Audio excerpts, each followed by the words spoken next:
Oh boy. All right. Hello and welcome to Monsters and Madness. This is our 72nd session as we are getting towards the end of the campaign here with Bastion's Watch.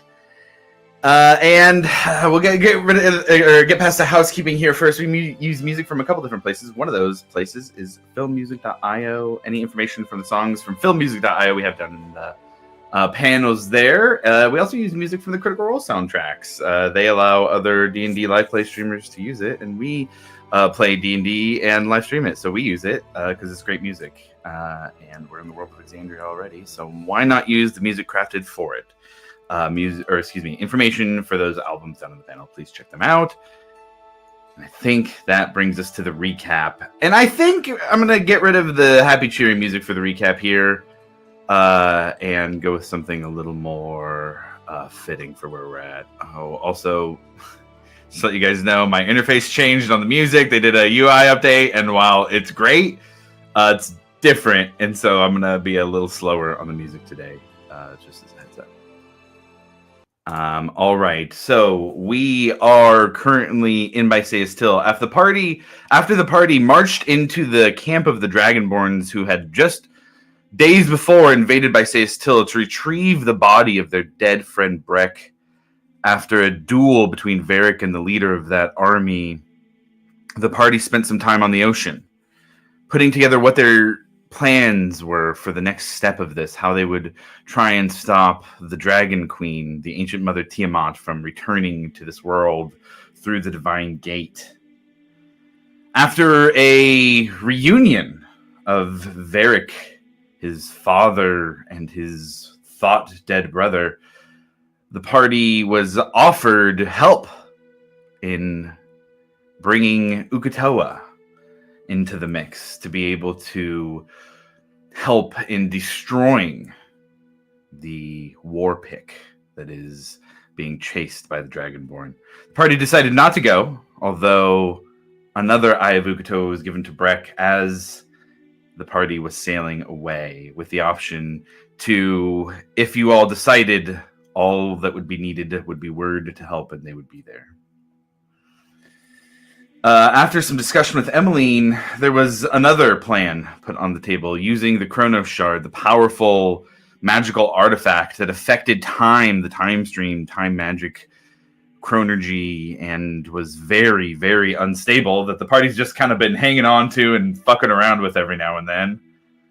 That there may be a ritual that, even though the components don't exist for it anymore, there may be a way to recreate it and send the party to a place where they could have a bit more time to prep for whatever was next, with the avatar of Tiamat up in the north, looking like it's ready to cross over into Wildmount.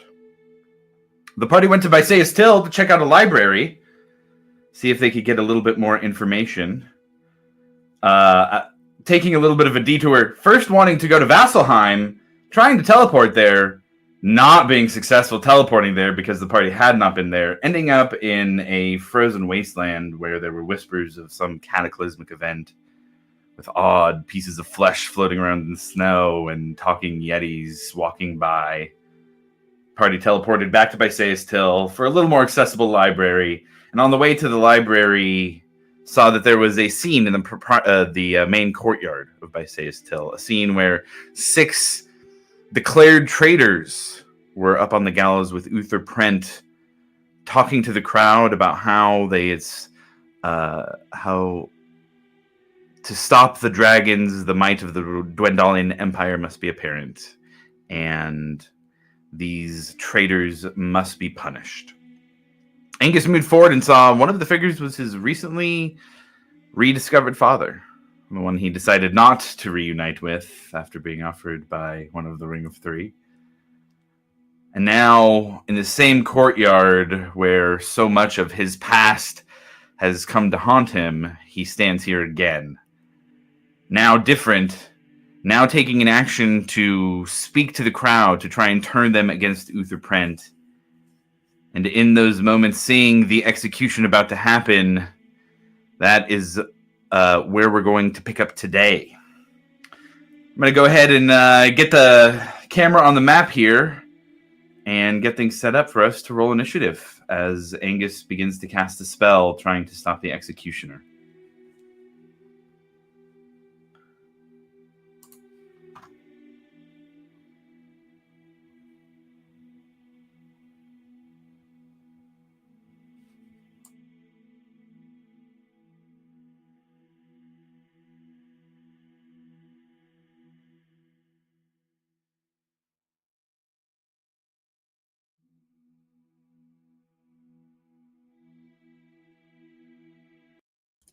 That's a lot of people. You guys are here in this main square with lots of people around.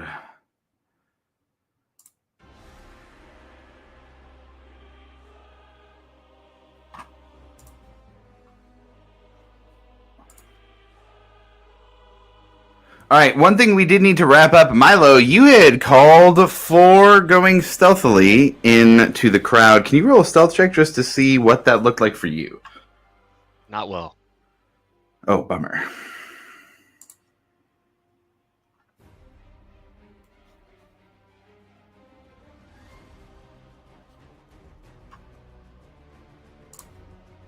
All right, everybody go ahead and roll initiative.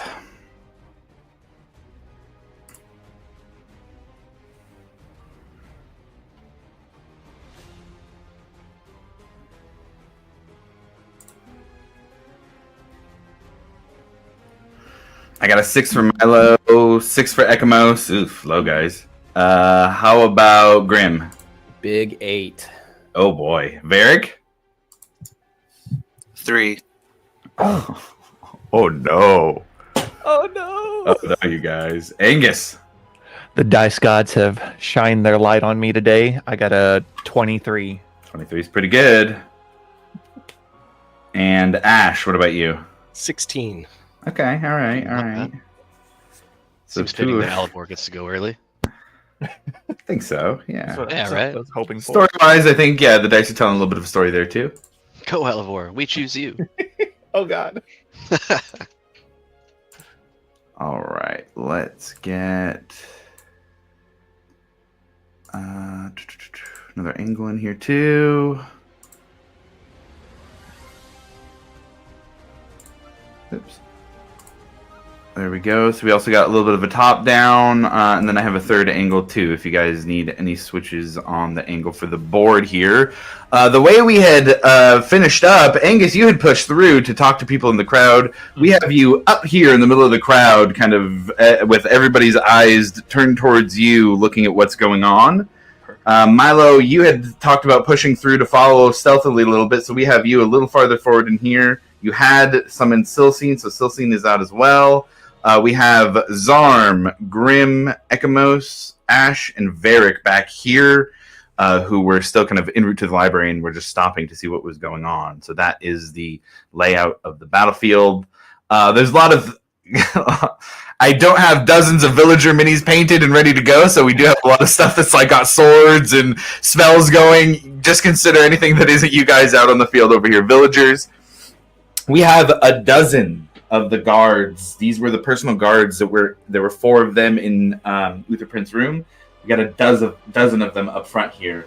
The 6 who are about to be executed, we have Uther Prent up front, and we have the executioner over there on that side, just to give you guys a little bit of a layout of the battlefield here with a lot of elements and minis going on. Does anybody have any questions before we get started? We got one. Hit me with it. I think we know the identity of at least one of the individuals being hung, or Yes. trying to be. Do we know anything about the other individuals up there? That is that one right there. Over here, second from the right from this angle. That is the one that Angus has recognized. The others do not seem to be familiar to any of you, although the one on the far left looks like a young elf. That's fucked. Yeah. Even more of a reason to kick this guy's ass. All right. So with that, we are going to start initiative. Angus, we're going to start with you. You had called to do a Bigby's hand. Are you going to continue with that? Yeah. Okay. So we have you summoning a Bigby's hand. I'm going to use this here to represent your Bigby's hand because I don't have a hand mini. And I believe, if I remember correctly, you were trying to push the executioner off of the gallows to not be able to trip that. Is that correct? Yes. Yeah. Trying to stop him from being able to pull the lever across. Remind me for the shoving option with Bigby's hand. Is that contested or an attack roll? Let me see.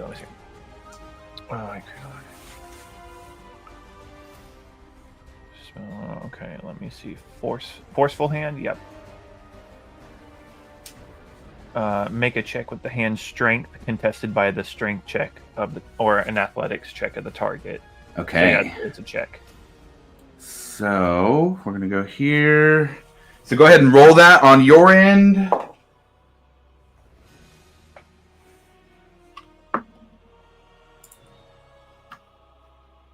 Oof, that's a shit roll. Oh god, quick math. 11. 11? Yeah. Okay. Bad roll. Okay. That is going to be just below. They had a low roll on the dice, but have just enough to get to a 13 on that. God damn. So that is going to leave him on the gallows. What else would you like to do? They kind of brace as this hand comes at them, hunker down, push their feet with their shoulder, and just have it pressing up against them.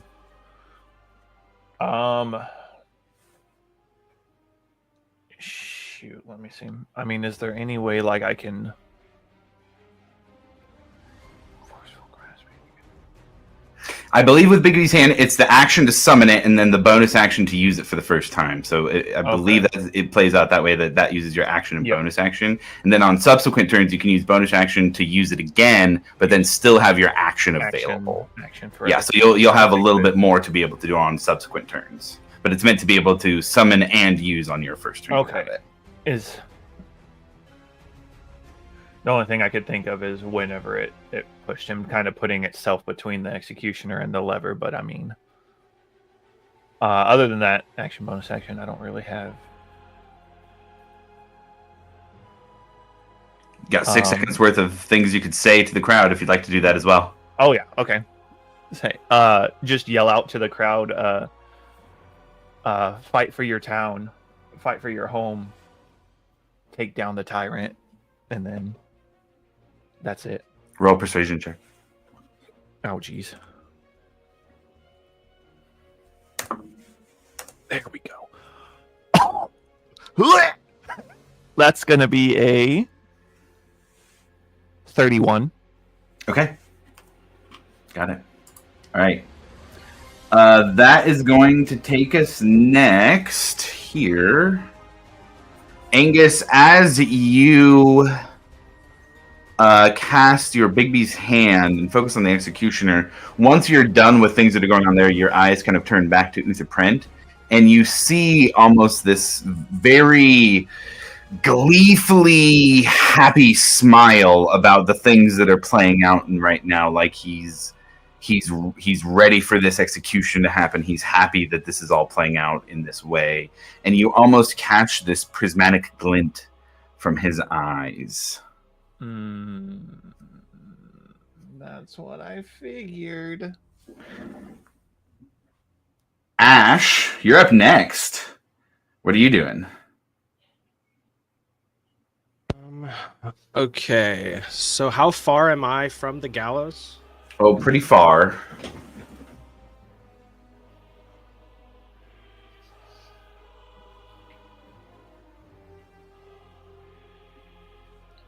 About 140 feet.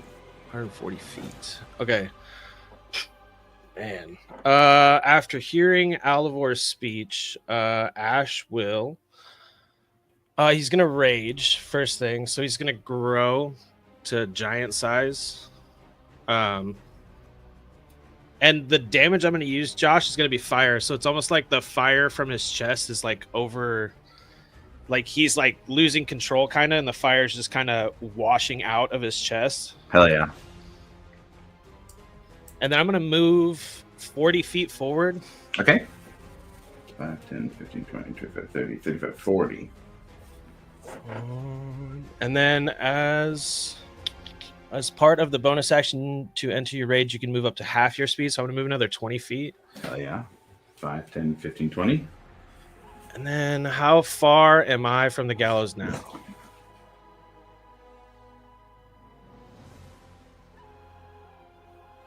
$75 feet.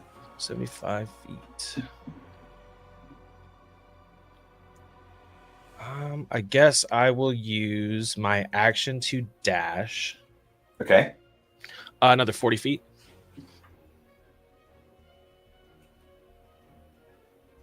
40, you said? Yeah. 40 gets you pretty close. Okay. You're now at the front of the crowd. You've broken through and pushed through. And so now there's about 15, 20 feet in between you and the guards. These are very strong-looking guards. A dozen of them up front. I think that's all I can do. Okay. All right. That's going to take us to Uther Prent's turn. Oh, you know what? Actually, wait a second. Oh, no, because I used bonus action to rage. Never mind. Yep, that's all. Okay. Got it. All right, we got Uther Prent next. I need to do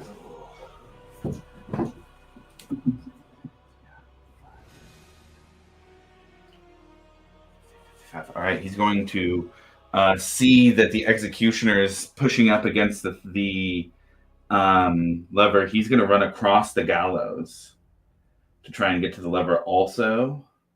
He's going to action dash to do that.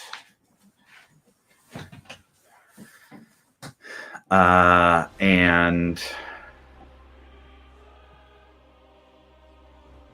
with a smile looking at Angus in the crowd, he's going to use his free action to interact with the lever and drop the lever so that there is a drop for the 6 up on stage, or the gallows, not stage, but up on the gallows. And they are now hanging down, starting to suffocate. Grim, you're up next. What are you doing? Where am I one more time? I'm sorry. You are back here, sir, with the group. Sorry. Let me change the angle so that pointing out you can see a little better. Oh, that's fine. That's good. Okay. Actually, yeah, that's pretty good. Let's see. They're suffocating. Damn, I'm far, dude.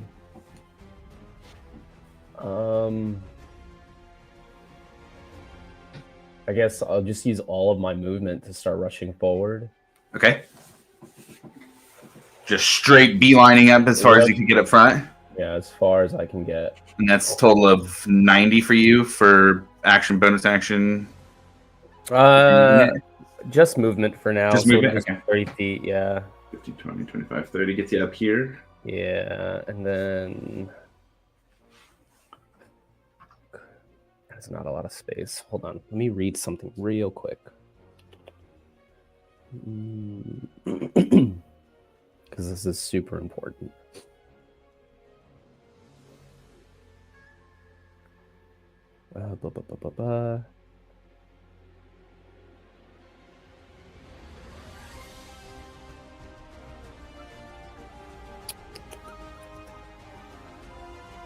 Yeah. Shit.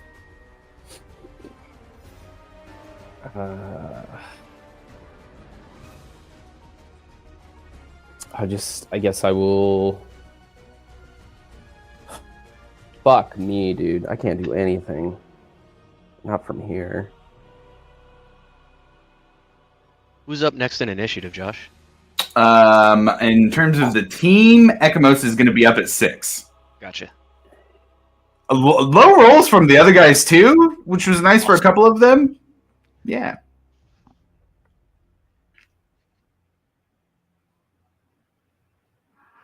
What you doing?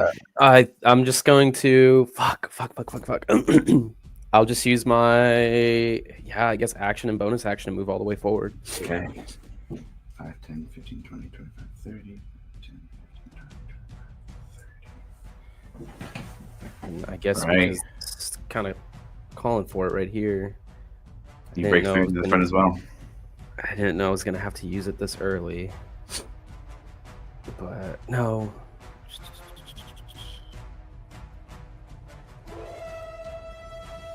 Yeah, I mean that's my turn. That's really all I Okay. can do. Okay, got it. All right, that is going to take us next to the executioner. He's kind of pushing back against the hand, but the thing has already been pulled. So I think he is just going to jump down. He says, "Fuck that." The lever got pulled. He's gonna jump down and try and run off back here. And that's going to take us to Ekamos next. Milo, you'll be on deck. All right, I'm gonna try to shoot 3 beams and cut the ropes. Okay, go ahead. The ropes do have an AC. Go ahead and see if you can hit them. Which ones are you aiming for specifically? I'm gonna aim specifically for the younger elf that Angus kind of ID'd, I guess, and then the ones to the left and right of him, I guess. Okay. Well, Angus ID'd one in on kind of the right side. The young elf was on the far left. So there's one next to the young one, and then the one that Angus ID'd over here. On the right. Okay. Yep. All right. So first beam is 26. 26. Okay, got it. And this is for the young guy first. Yep. Okay. And the And then second we'll one go to the right of that for the second one. Yep. Second one is 22. 22. Okay, and then for the one that Angus ID'd.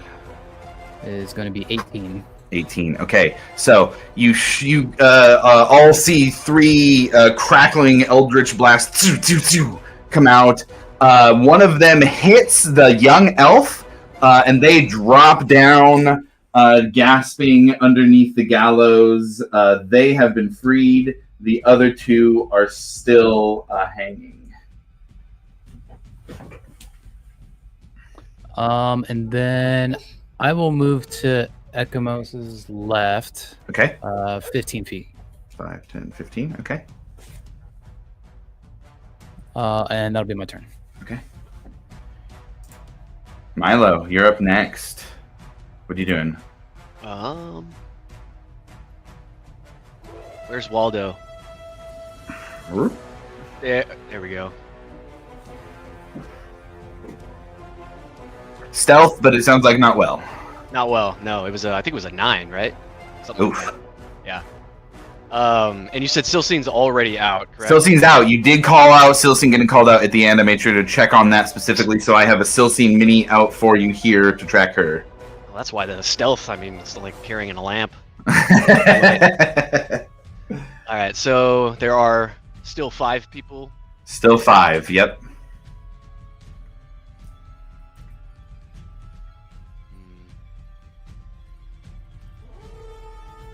I am going to, from where I'm at, actually, I'm going to send Silsine 30 feet towards the middle of the crowd. Okay. I'm going to have her cast Scatter. Oh, you know what? That's a 30-foot range, isn't it? Let me see that real quick.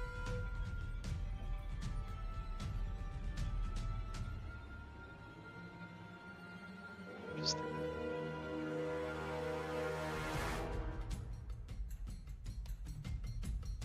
Okay, actually, I'm going to pull her back, if you don't mind. Sure. No. You're good. Yeah. I'm going to use a bonus action movement to go 60 feet directly at the gallows. Okay. And does that put me within 30 feet of all of those individuals? 60. Get you right there. And it puts you 5, 10, 15, 20, 25, 30. It does not get you within 30 of any of them. Damn, dog. All right. We are going to fire off a... we're going to go back to where we were. We're not going to move at all yet. And we're going to send off a magic missile from the staff. Okay. He's going to say, fuck this, I think they know where I am anyways. And he throws off the hood and throws out the staff and fires, or the wand of magic missile. And fires off a 2nd level magic missile, or Okay. a 3rd level magic missile, and hits all 5 ropes. You're going 2nd level to hit all 5? I think it's 3rd, isn't it? So it's 3 plus 2 would be a 3rd Oh, level. sorry. Yeah, 3rd level to hit all 5. Yeah, that'd be 2 extra darts, and there's 3 as a base. Yeah. Okay. Magic missiles, don't go for an AC. Those are auto hits. So after the Eldritch Blast on the left hits down the small elf, you see kind of Milo mimicking that and going with his magic missiles as the other 5 drop down. And then he is going to raise up 30 feet in the air. Ha ha! Fear me! And then send Silcine to the center of the crowd again. Okay, so 30 Everybody feet look up at in the me air. and what I'm doing. You're my hero, Milo. Clearly I have magic. Fear me. Got it.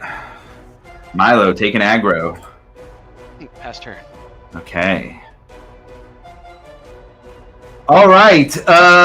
Shoo. We got a few things to get through here for these. And we're going to make this kind of quick this way. So I'm going to have these 3 hang back. These 3 are going to have held actions. This one's going to move up on Grim. This one's going to turn around here to deal with them. So is that one. This one's also going to move up on Grim. Those are holding actions. This one is going to move up on Ash. Turn, Ash. And this one goes down here. All right. So nobody's going to turn to the young elf because they're not too concerning. Actually, I think we're going to leave. No, these 3 are going to spread out a bit, though. Yeah, there we go. Okay, so Grim, you're going to have a total of 4 longsword attacks coming your way. First one, 11 to hit. Miss. Second one is a 17 to hit. Miss. That one's 21 to hit. Hit.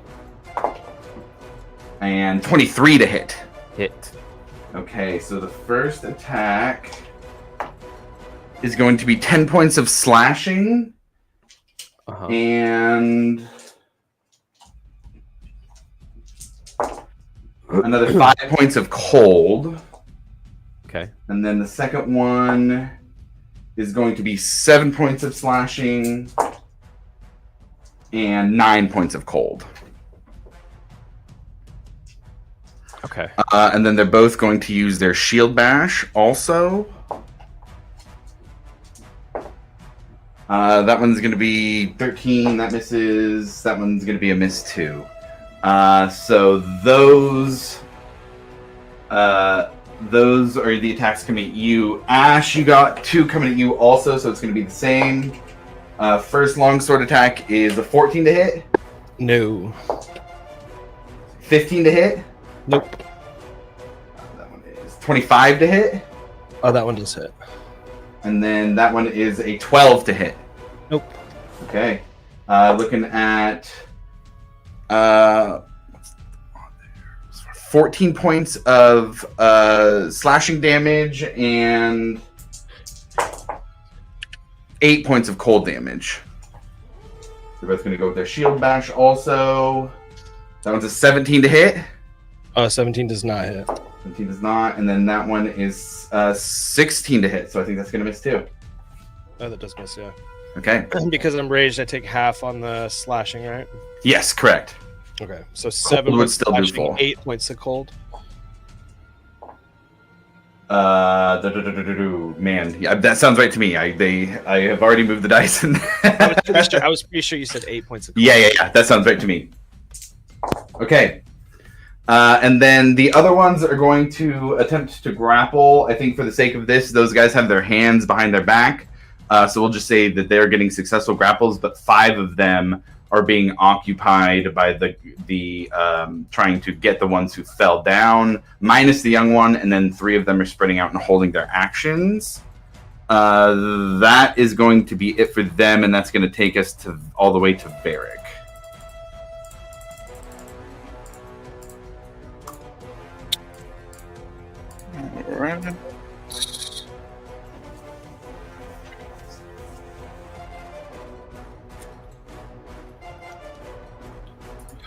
I'm going to bonus haste.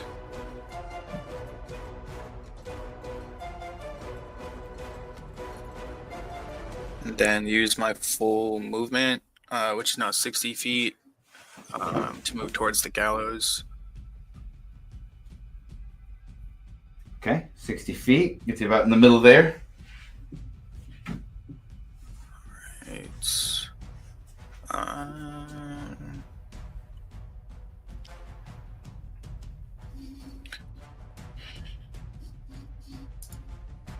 I am going to use Firebolt. Okay. I'm gonna hit the one that's right next to the one closest to me. That's on Grim. Sure, right here. Yeah. Okay.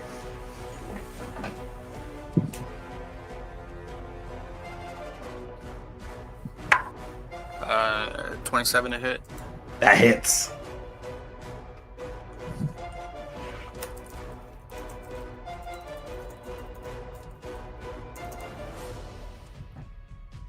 What's my detail?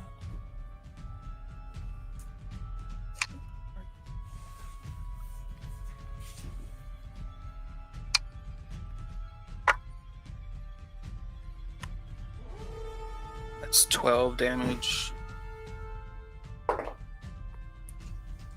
And then I'll do another one with my other action. Okay. The hasted action. And that is 15 to hit. A 15, I believe, is gonna miss. Yeah, that's definitely gonna miss. Okay.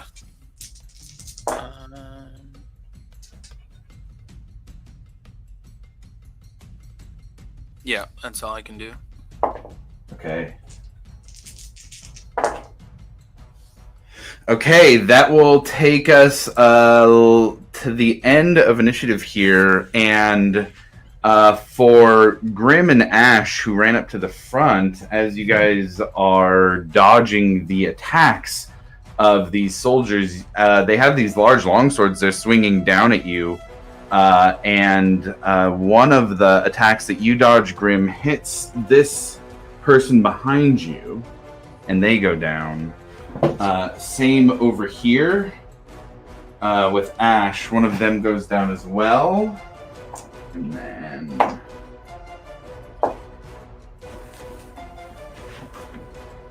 the crowd sees that and starts getting a little fired up over that. That's going to take us back up to the top. Angus, what are you doing?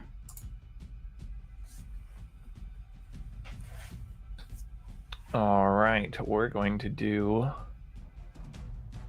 a grasping hand on old doo-doo head there. Oh, Uther Prent? Oh yeah. Okay, we got the Bigby's hand going up to do the grasping hand. Go ahead and roll contested on that, right? Yeah, is he medium or smaller? Yes. Okay, so I've got advantage on him. It's a strength, right?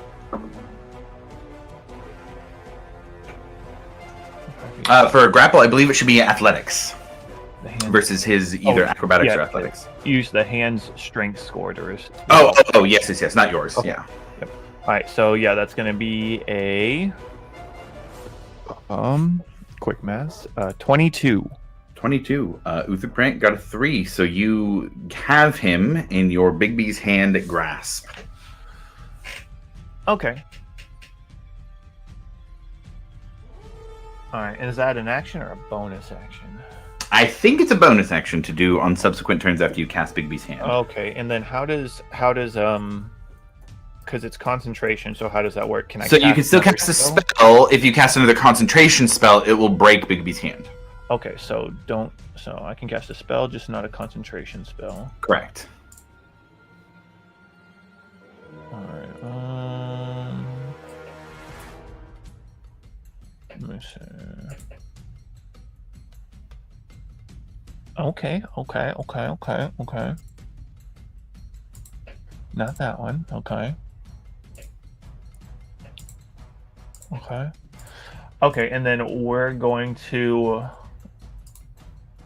So I'm going to cast a... I'm going to cast a 3rd level Dissonant Whispers on the guard that just got hit by Varric's Firebolt. Okay, sure. What's the save? 18 Wisdom. That's going to be close, but I don't think it's going to get there. They're not all that wise. Actually, they are kind of wise. Sorry, 19. Damn, so he takes half damage. 3, 4, and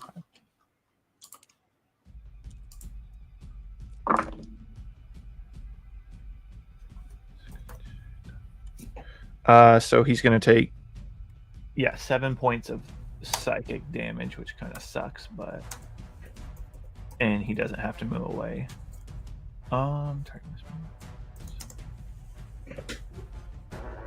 Okay. Hey, 7 points, 7 points. Yep. Okay, anything else for your turn? Nope, just gonna stay where I am. Okay. After you grasp Uther Prent in that hand, you start to see a figure behind the gallows. Beaked, smoky, wispy, prismatic fire burning around them. Yep, that's what I figured. And for you, Angus,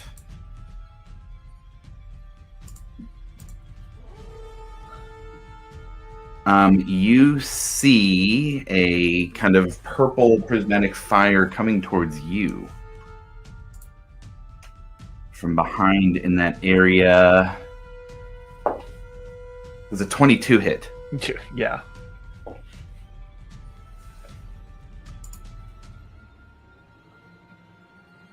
You're going to take 32 points of fire damage. Yowie. As the figure, you are unsure if others can see it or it's just you, but something just threw fire at you from behind the gallows. Ash, you're up next. What are you doing?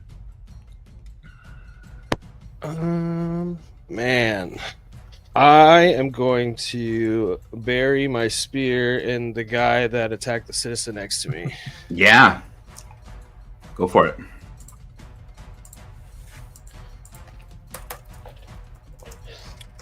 14. 14 is going to miss. Damn, with a plus 12, that's tough. Oof. I'm going to attack him again. Oh, that was a 24. That'll hit.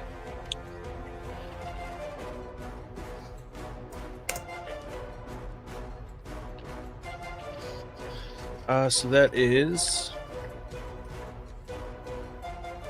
10 points of piercing damage. Nice. And then 4 points of fire damage. Okay, very nice. And then with my bonus action, I'm going to just, because I'm a giant now, just kind of palm the head of the one next to him. And I'm going to throw him 30 feet at the gallows and see if I can't just slam him into the gallows. Oh, hell yeah. Okay. The strength saving throw at 18 is what he has to do to avoid. Sweet. And this is an ability that you have as the large guy? Hell It's yeah. called Mighty Impel. Hell yeah. Somebody 30 feet. Dude, fuck yeah. I dig it. All right, and you said it's a strength save? Yes. Oh, strength saving throw. Okay. That is a 16. So he's just going to palm that guy's head. He's going to kind of pick him up to face level and stare at him for a second. And then just like a softball pitcher, just huck him at the gallows. Yes. Okay, and what's the distance that you can throw him? You said 30 feet? 30 feet. Fuck yeah. Go ahead and roll 5d6 for me also.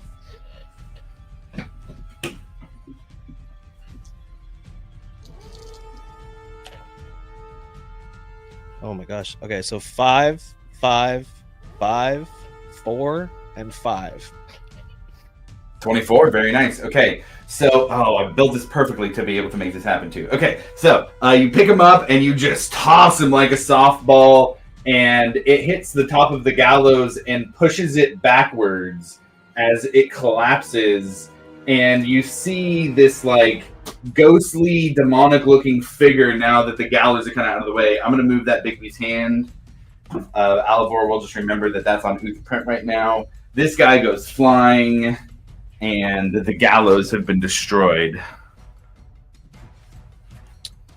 And he's just gonna look down at the one next to him and just roar in his face. Dope. Love it. And then that's my turn. Okay. Uther Prent is next. He's going to attempt to escape. I assume on Bigby's hand there's a DC for trying to get out of there? Yes. There definitely is. Let me see. Grasp your hand. Yeah, it just says use the hand's strength score to resolve the grapple. Okay. So Yeah. go ahead and roll. Let's just do this as a contested then. Go ahead and roll, and he'll go contested against your strength throw or your athletics check. I don't think he's getting out. Probably not. Yeah, because since he's medium or smaller, it has advantage on him. Yeah. Okay. Yeah, so I rolled a 27. Yeah, 12 on his part. So he is currently stuck. He is going to look to the creature behind him and is he's going to yell out at it, get me out of this. And that's going to take us to Grim next. What are you doing, Grim? Just hate this guy so much. Now I see why Angus wants to kill him so bad. Go kill him again, Grim. I'm gonna For the third and fourth I'm gonna bonus action. Sorry, I'm just trying to see where it is. I just saw it. I'm gonna bonus action disengage towards the gallows, towards Uther Prent, so that I don't get any attacks of opportunity. So you go 5, 10, 15, 20, 25.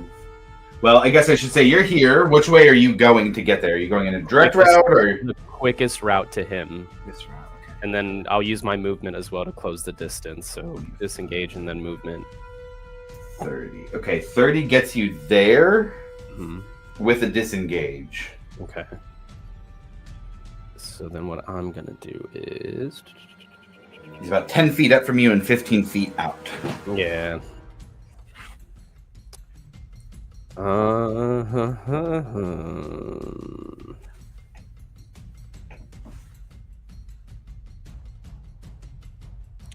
already used my bonus action to disengage.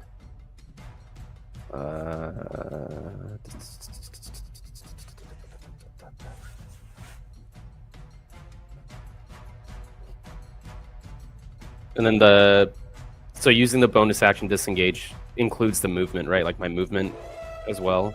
Like it uses both. No. Bonus action disengage just means you don't provoke opportunity attacks for this turn. Right. And then using the movement to get away. Using your movement, gets you from there. Unless you have an ability that says when you take the disengage action, you also get 15 feet of movement or something like that. But otherwise, it just means you don't get opportunity attacks. Yeah. Well, I wonder if I should just take.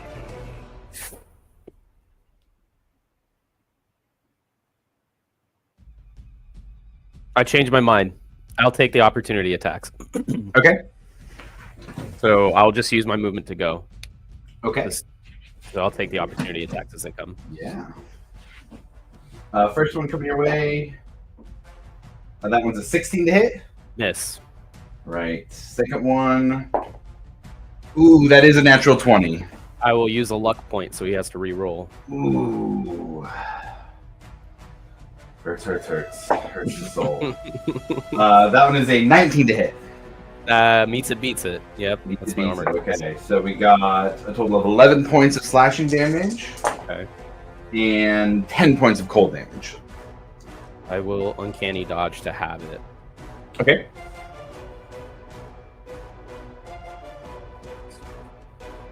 Okay. What else we got? Oh, that hurts. Okay. Okay. Is that it? Yeah, so there are two guys next to you. Those are the two that gave you Okay. opportunity attacks. Word, You word, said you word. wanted the quickest route, which Yep. takes you outside of the range of the 3 withheld attacks. Perfect. Okay.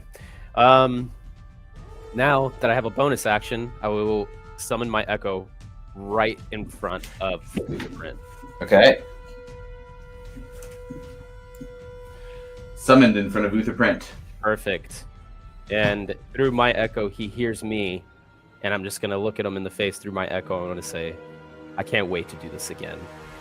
And I will use all of my attacks through the Echo. So Okay.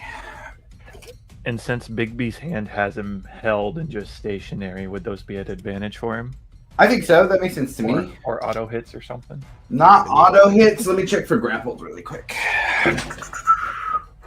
You just see Bigby's hand slightly turn and Right. turn his head towards Graham's Echo.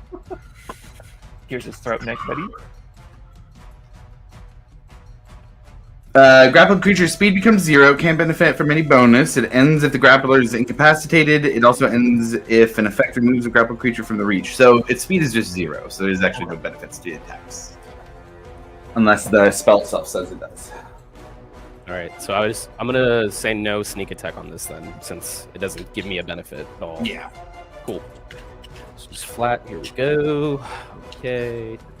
1 second. I just need to make sure I get this all correct because I don't want to any funny business. Okay, here it is. Okay. There's a 25 to hit on the first That'll hit. and a 28 to hit on the second hit. Both hit. Okay.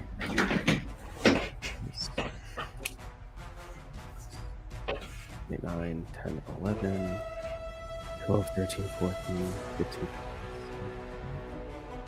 I'm sorry, the first one was a 6 plus 5. And then the second hit was a 3 plus 5. And then I will use Unleash Incarnation since I'm attacking my Echo to make 1 additional attack. Okay. Let me get him this round. Okay. That is a 26 to hit. Yeah. That'll hit Uther Prent. That is another 79, 10, 11 points of damage. 11. Okay. That's enough. You guys see. Describe it for me what it looks like here as this Echo kills Uther Prent. I feel like as I summon my Echo, it like slowly lifts up from underneath the ground, like just like a Grim Reaper coming out and just ready to take something. And as I say through the Echo, I can't wait to do this again. I'll take like 2 slashes, like it doesn't look like, since the Echo's kind of like ethereal, I would think it kind of just looks like it goes through him. So I'll take like 2 slashes at his ribs and then 1 right at his neck, as if it just goes through. It just looks like a ghost slicing through like a body, and then like everything's kind of like delayed. Okay. And as the head of Uther Prent slumps down, blood spurts from his mouth, and you see a ring on his hand begin to dissolve as it goes up his arm, and he lifts his head once again. I knew this was gonna happen.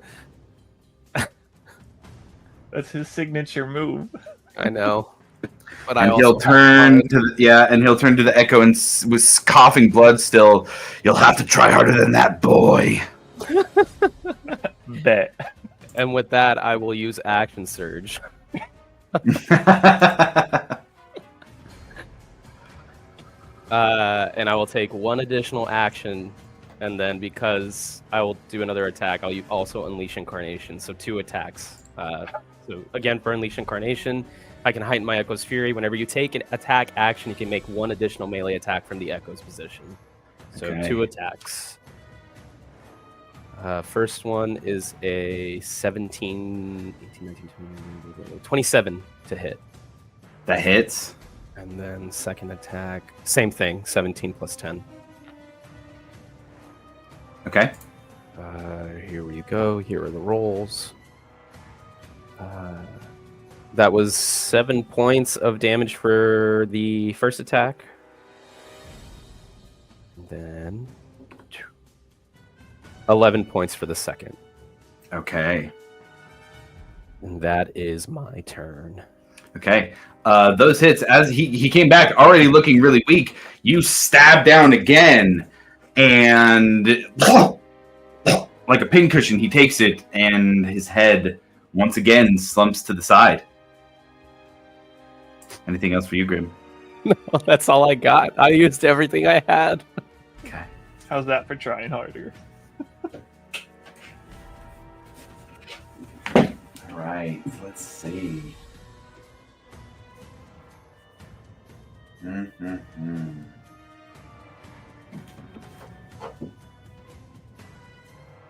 Executioner's up next.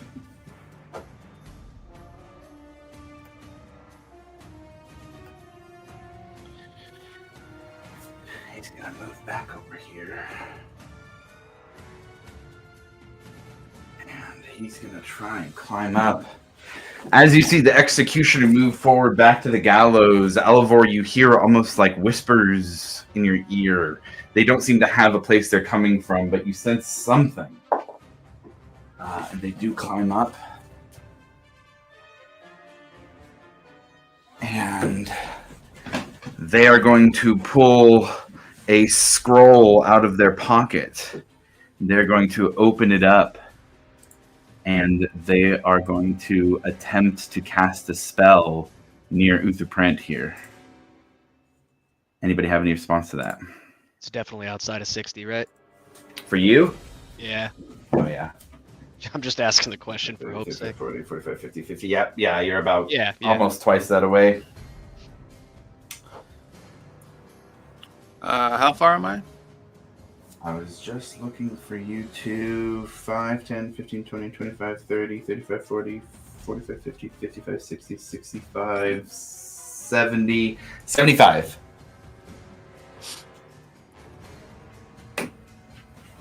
Wah, wah, wah.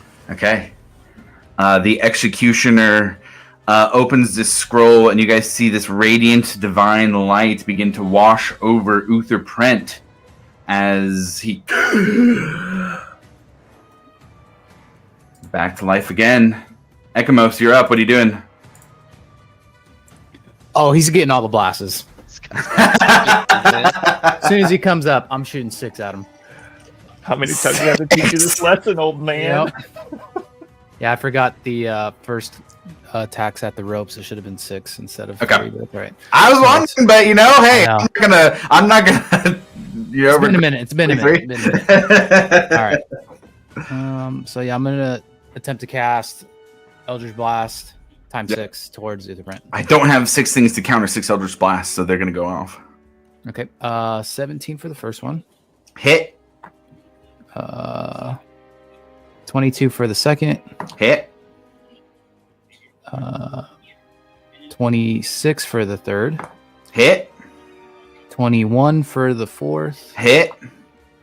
Ooh, 12 for the fifth. Miss. And 20 for the sixth. Hit. So 5. All right. Let's go. There's a lot of math here. Hold on. Let's see.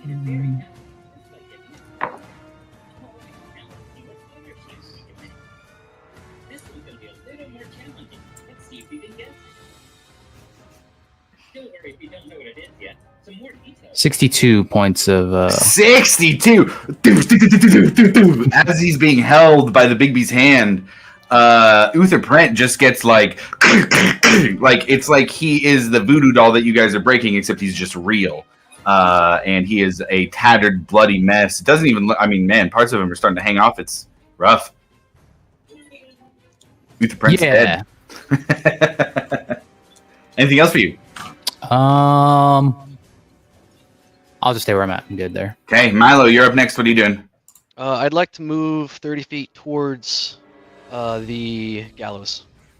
30 feet towards 5, 10, 15, 20, 25, 30. Puts you above here. I'm going to move him out of the way.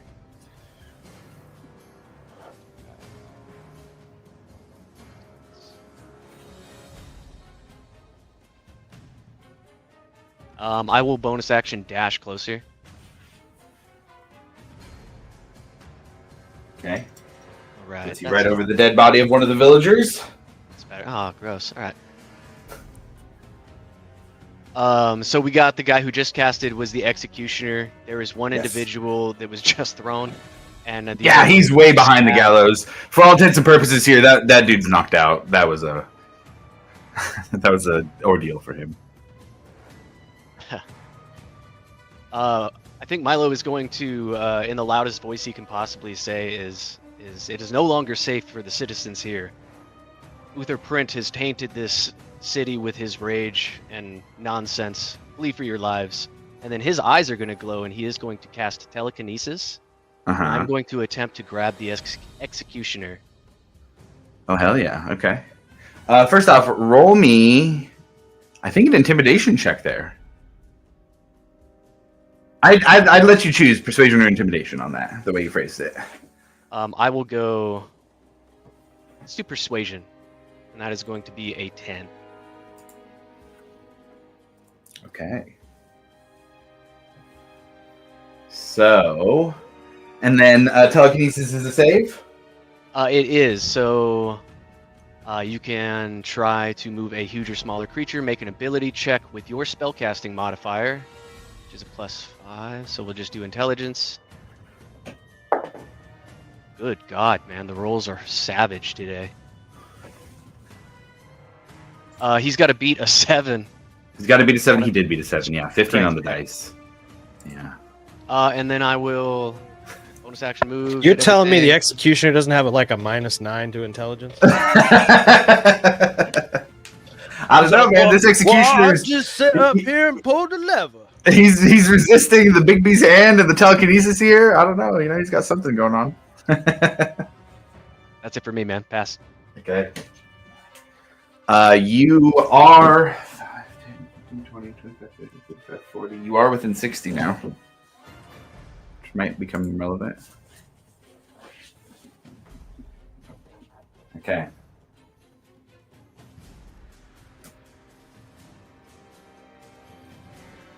Oh boy. Oh boy, oh boy. Uther Prent is dead. 5, 10, 15, 20, 25, 30. 5, 10. 5. There's 3 of them on him. Let's go 5.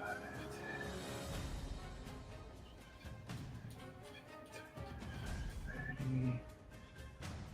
This one's going to turn around to Graham. And those 2 are going to turn around to Graham. These 2 are going to stay on the guards. Dude, I don't know what I was thinking getting right into the fire. Like, it's not... You know, dude, hey, respect, you know? Respect. It's such a dumb thing to do. Respect, my dude. Actually, I think what's going to be nice here, let's go 5. Make sure they can climb up there.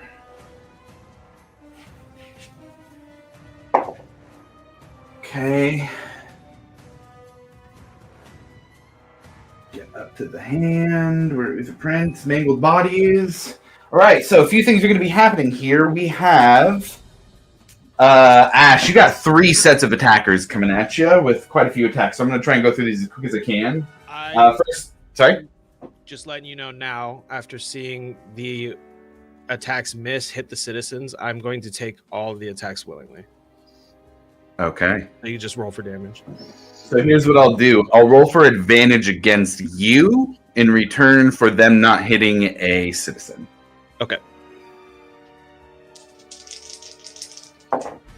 Which they have some pretty good modifiers. So 25 for the first one. 15 for the second one. I think that's a miss. Second set of swords. Yeah, 27 for the first. 23 for the second, so that's 3 total there. And then the third set of swords. 18? Does it 18 hit? Nope. Okay. And then that one is 24 to hit. So we got 4 sword attacks. And then shield bashes from each. 22. 26. And 20. Does a 20 hit? Yes. Okay, so we got 2. So 4 swords, 2 shield bashes. Okay.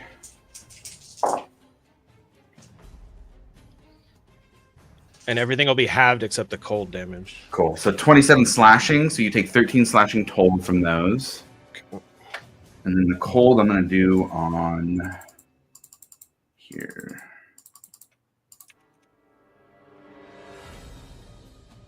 That was a lot of clicks. Oh, come on. There we go. 50 cold. Okay. And then for the shield, the 2 shields. I think you hit me with 3 shields. 3 shields? Okay. Thank you. So I thought one of the shields missed. It was, I think one of the shields missed, and I had 3 total attacks on those. I think it's just, I think it's just 2, yeah. I mean, look, if you want the extra hit, I'll give you the extra hit, but I'll spare you. If it doesn't hit the space, I'm cool with that. All right, so we got 20 halved bludgeoning, so you got 10 bludgeoning from those. And we're looking at another 25 cold. Okay. Grim, we're looking at similar for you there. The first attack is going to be a natural 20. Use another fucking luck point, I guess. Okay. Okay, another luck point. I'm not rolling an advantage against you here, since you're not giving up to any of the sub-villagers. On the reroll, it's a 14 to hit. Miss. Okay, that's the first one. Second one is a 25 to hit. That hits. Okay. Third is a 11. Fourth is another 25. Hits. Fifth sword is a natural 1. Miss. Last sword is a 15 to hit. Miss. So I got 2 sword hits. We got 3 more shields from your way. That one's a 19 to hit. Meets it, beats it. Okay, so 1 shield. 23. Hit. And 21. Hit. So we have 2 sword, 2 shield. Huh. Oops. Go easy on me, paw. 2 sword, you're looking at 11 slashing.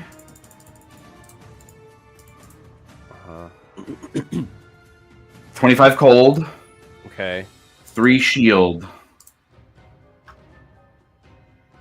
21 bludgeoning. Lord. Yep. You're 34 cold. I am down skis. We got an unconscious Grim on the board.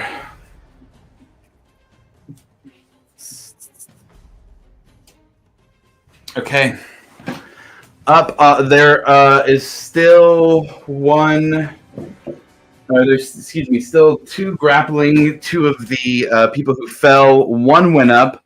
They are also going to pull out a scroll from their belt and attempt to cast a spell on Uther Prent. Within 60. Within 60. Let's counter. Mal, tell me what it looks like as you send a counter spell out to this scroll. I am just going to swat that shit out of the air. Yeah. Whenever it looks like him, I'm just going to wipe it away. Yeah, and it actually, the magical energy that you send out actually hits the scroll and just dissolves the scroll in his hands, and he looks your way. That is going to Knowing be... smirk. That's going to be for all of them. That takes us to Varric next. Varric, what are you doing? Alrighty. Where are the 2 that were in the crowd? Actually, there's more than that. Isn't There's there? these two right here. Those were the ones who came down to Grim earlier. There's the 3 that are around Ash. We got 3 around Grim, 2 back here, 1 up on the gallows.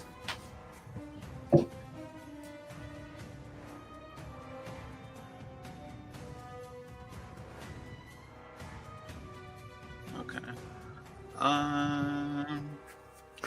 And also, I'll say you're kind of, at this point, you and Ekamos are some of the most farther back. It looks like, even though Milo has told some of the group here to flee, it looks like some of them are getting a little bit more resolve in their face, and some are fleeing, sure, but you're starting to see some of them move forward towards the guards as well. I will shout at the people around me and just say, we're fighting for your future.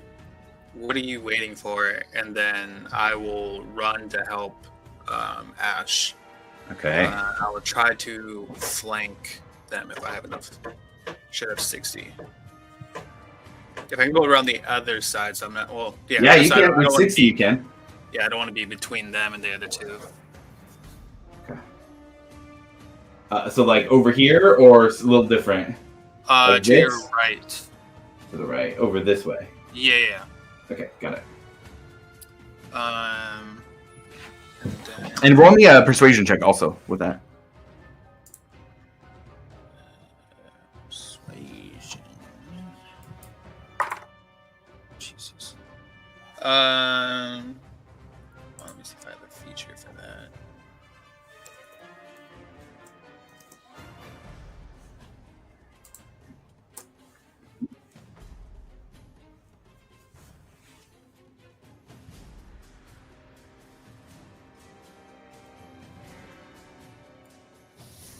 Okay, so I have magical guidance Okay. as a sorcerer. It says when you make an ability check that fails, so I don't know if this fails or if that even is possible on something like this. Ooh, interesting. This isn't a fail succeed scenario. Just to give a little insight to the mechanics, this is a adding to the total mechanic. So I guess is it like burning a resource to do that? Yes, it's a. I'd say if you want to burn the resource, you can roll with that with advantage, just to kind of offset how it's calculated this way. Oh, so much better. That's going to be a 28. 28. Super good. Okay. Okay, great. All right. And then, yeah, I'm going to make some swings.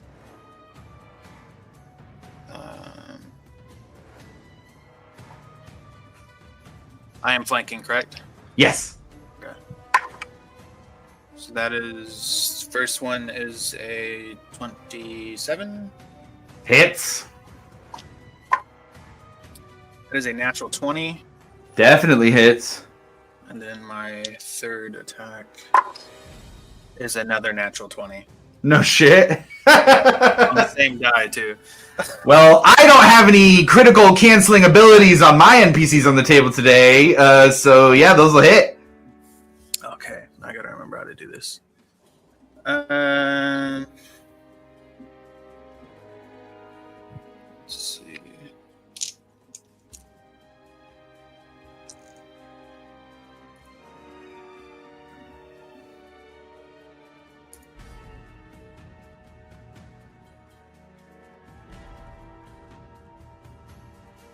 Sorry, it just feels like it's been so long.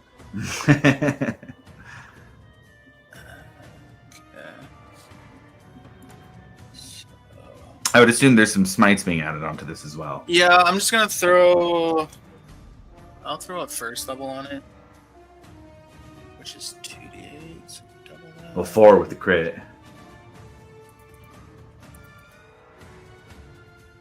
Or depending on how you order that.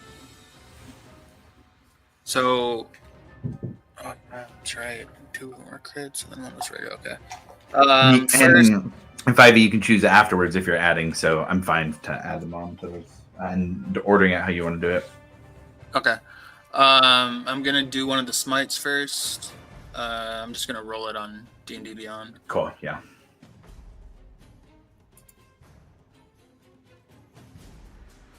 So that's 29 for the first hit. Okay. I'll do it again.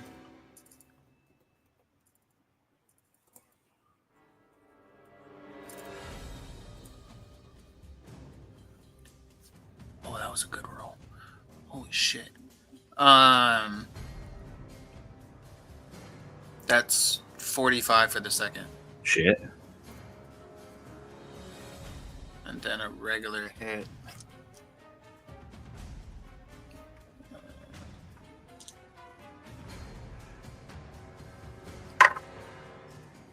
Is an additional 13.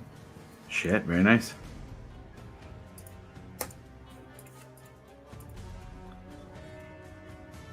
So that's 87 total. Dang. He's still up? Yeah, he's looking bloodied. Okay.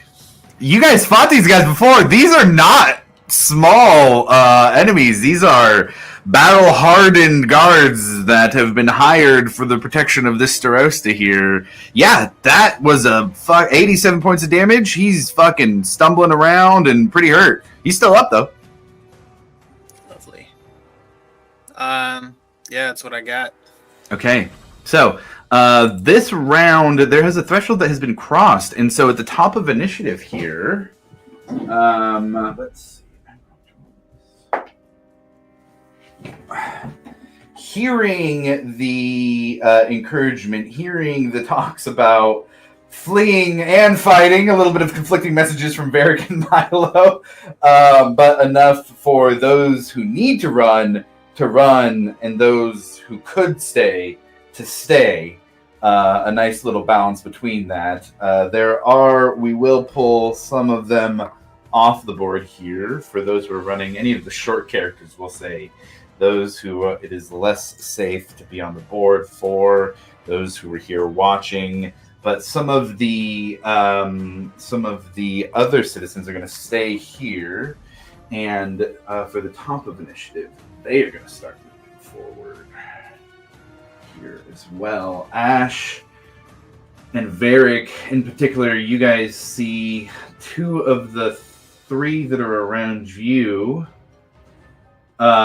Villagers, by say still citizens, start coming up and jumping on them and just like actually coming up to grapple them and help out with fighting back in this situation. And so we still have 6 of them on the board. We have one up here. We've got a couple around Grim. There's none of the citizens where Grim ran up into it isn't in the crowd. So the 3 that are around Grim, there's a couple over here. But the citizens are now joining in with Bastion's watch in this fight. Uther Prent is now being held lifeless in the Bigby's hand that Alavor has, with his figure standing behind him still. Alavor, you see him, or Angus, Alavor, you see him.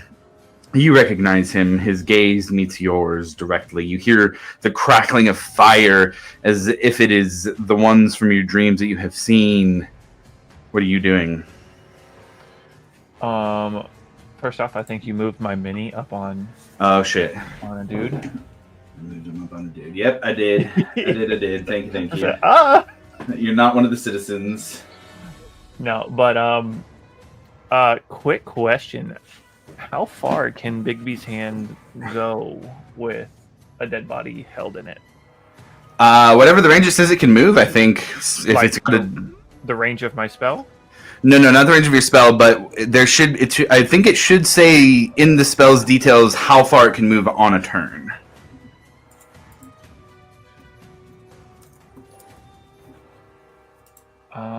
I'm not seeing Let's see. Yeah, I might need some help. Spell ends, moves at your command, mimics the movement of your own hand.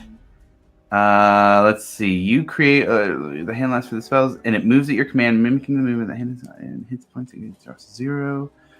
Sorry, the hand is on when you cast the spell's bonus action. You can move the hand up to 60 feet. All right, well, after seeing everyone try to save Uther, everyone just sees Bigby's hand with Uther Prent's dead body, and it shoots straight up 60 feet into the air. Yes, they do.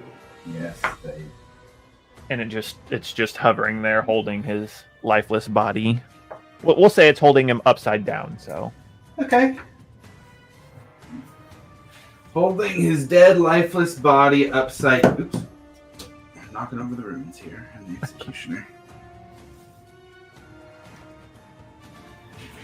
With his dead body hanging upside down, it's almost as if time seems to stop just a little bit, Angus. And you hear his voice in your head. Yes, it was always meant to be you. To show the power of vengeance. To show the power of revenge. Here in front of everybody. Make your name. Show them. Burn his body. Let my power flow through you and consume his soul. Everything that he was, so it can never come back again.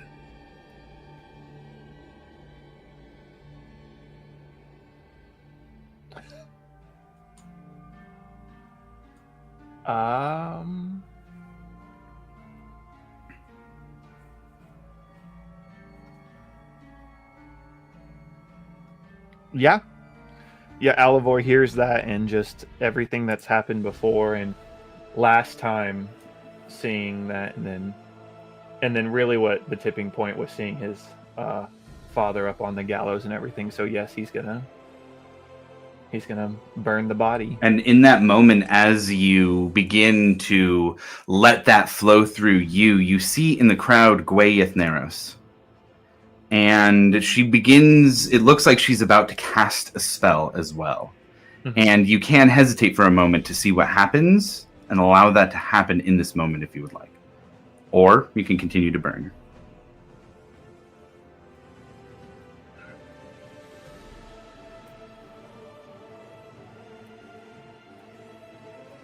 Yes, I will. God, I'm trying to think. Give me a second.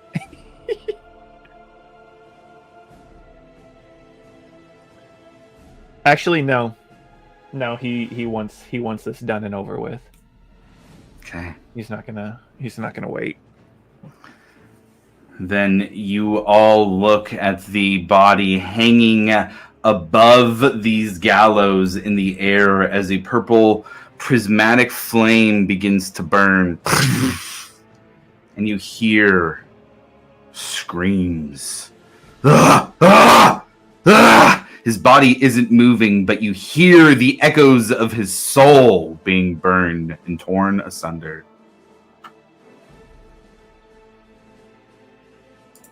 Could I, say something, just a real quick something? Sure. I just, kind of just looking at Gwayeth as the power's flowing through me, just looking at her and just saying, I'm sorry, but it has to be done. Because I knowing that it's a bad power, but he can't let Uther live. And as you finish the words, the thought, we can't let Uther live, Orthax is already behind you. Hand on your shoulder. He cannot live. Ash, what are you doing? How far is Grim from me? 25 feet, but there's a bunch of guys in between you and him. I'm going to use my action to disengage and just kind of run through those guys. And he's just yelling Grim the whole time. Grim! I'm going to then use Mighty Impel to pick him up. I'm going to look into the crowd and see where Ekamos is. And I'm going to gently throw Grim's body 30 feet toward Ekamos. I think there's some conflicting words in that statement. But if that's what you want to do, that is what you want to do. 5, 10. Ekamos, you better catch me, dude. You better catch me. It says Well, so. that doesn't get you all the way there. That kind of lands you next to Angus and Orthax. That will knock a death saving throw.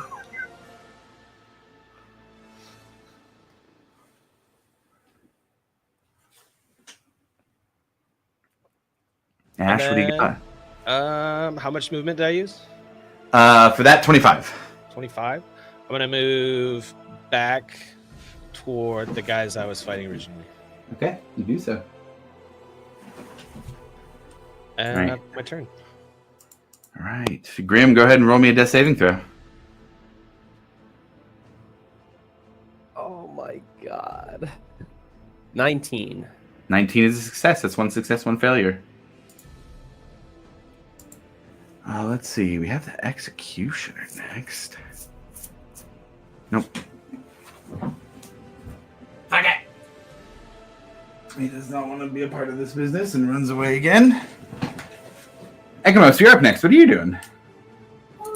I'm gonna try to get within 60 feet of Grim's unconscious body. You got within 50 there if you use all your movement. Perfect. I will then cast Healing Word as a bonus action. Boom. How much does he get back? He will get back. Stand by. Oh, rip. 3, 4, 5. He'll get 7 back. Okay. Grim, All right, it's my champion. you're back up. And then, where'd the executioner run off to? Oh, he's off in the back over there. Yeah. I'm within 120, am I? I think so. Oh, he's getting it. All right, I'm gonna shoot 3 at him. 3. Go for it. 17 for the first one.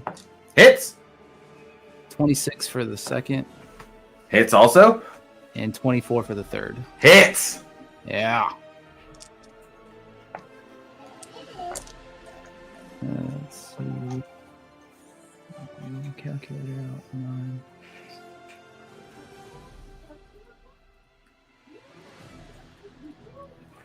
Made him for 37. Dude, that fucking executioner's dead. What does it look? What does this bloody corpse look like as it just dies? 37 is plenty enough to kill an executioner in Bysea still. So, the Eldritch Blast beams kind of shoot, and it's kind of cool. It like wisps in between like all the civilians, Yes. and it like tracks them and like hits him in the foot to cause him to trip. The second one like hits him in the back, and then the last one hits him in the back as well, and then like implodes him from the inside. I love it, man. I feel like Ekamos and Milo are kind of competing right now in the coolness of their dart magic attacks and the utility that they can get with them as the executioner falls dead to the ground. Anything else for you, Ekamos? That will be it. All right, Milo, you're up. You know that the guards go after you and Varric's up after that. What's your next move as the citizens of Bysea still enter the fray? Can you show me where the guards are like centrally located? Yeah, so we got like 3 guards here. Ash is right there. We've got a guard here, a guard here, guard here, here. There's 3. The biggest concentration is like 4 between the one on the gallows and 3 out that were attacking Grim. And that big plank of wood to the left, the brick. Uh-huh. How much does that weigh in this world? Is that? Oh yeah, that's a heavy. pounds? That's a heavy. Yeah, that's like a slab. I'm gonna call it. That looks like what it is there. They didn't have time to construct stairs, so they just took a big slab of wood and threw it down on some rocks. 500 pounds. 500 pounds. Oh, that's awesome. I want to lift that up. Let's move it 30 feet up into the air. Well, you know, can we diagonal that towards us? Sure. I want to do 30 feet, but I want to bring it towards us as well. So whatever you want to round that to. 35, 10, 15, 20, 25, 30. So like, kind of like that. Is that what you're thinking? Lovely. Yeah, that's beautiful, man.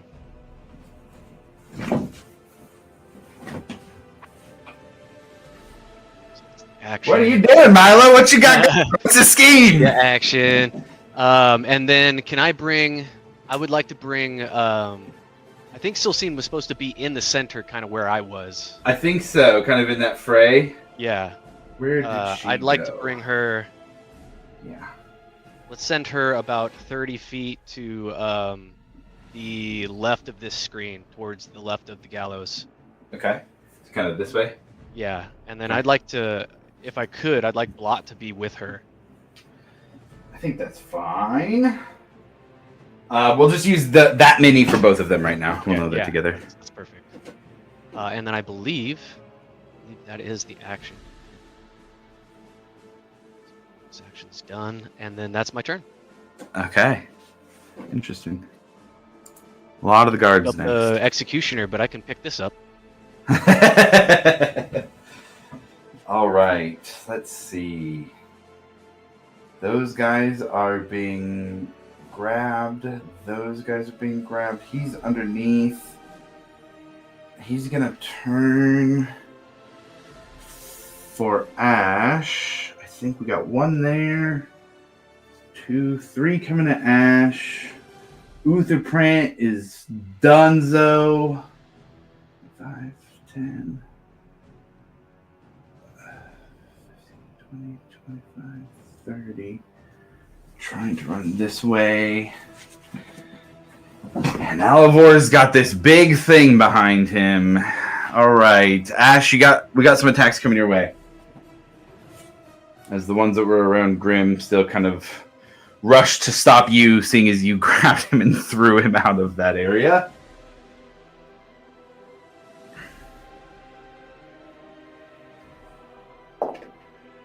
First one's a 19 to hit. That does hit. Okay, second is a 22 to hit. That also hits. 24 to hit. Yep. Got some good ones here. That's 3 total. 18 to hit. Nope. Okay, so 3, 12, 4, 21. 18 again, and final one for swords is another 24.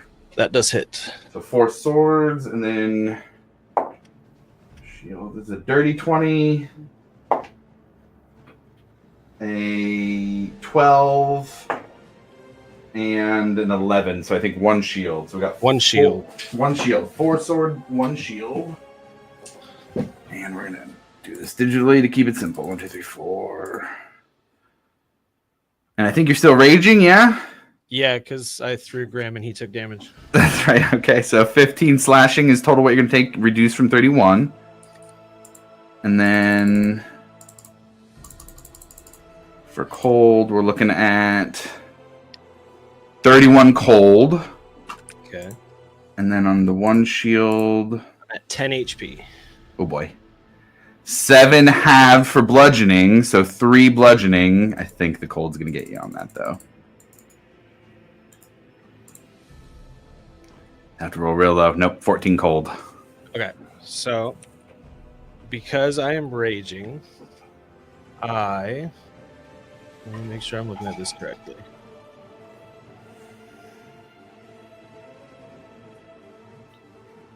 Okay, if you drop to 0 HP while raging and don't die outright, you can make a DC 10 con saving throw. I have a con plus 9, so it doesn't matter if I roll 1. And skill checks, don't mean a natural 1 is a failure, so. If you succeed, your HP instead becomes 26. Well, shit, I think that puts you at 26 HP. Each subsequent use of this feature increases DC by 5. So Okay. 15 the next time I drop. At all, or just like this until a long rest? I think it's just any time I'm raging. Okay, cool. Just increases by 5. Oh yeah, so after you finish a short or long rest, the DC resets to 10. Okay, got it. Cool. That's dope. Okay. Robot, too angry to die. Yeah, so he just kind of shuts down for a second. And then he kind of resets and stands back up. Cool. Hell yeah. All right, love it. There's a guard up here. Uther Prent's down there. He's going to jump down here and try and get these guys. Try and tell these guys to stop moving. He's going to be bothered by all that business. Varric, what are you doing here down at the bottom of initiative?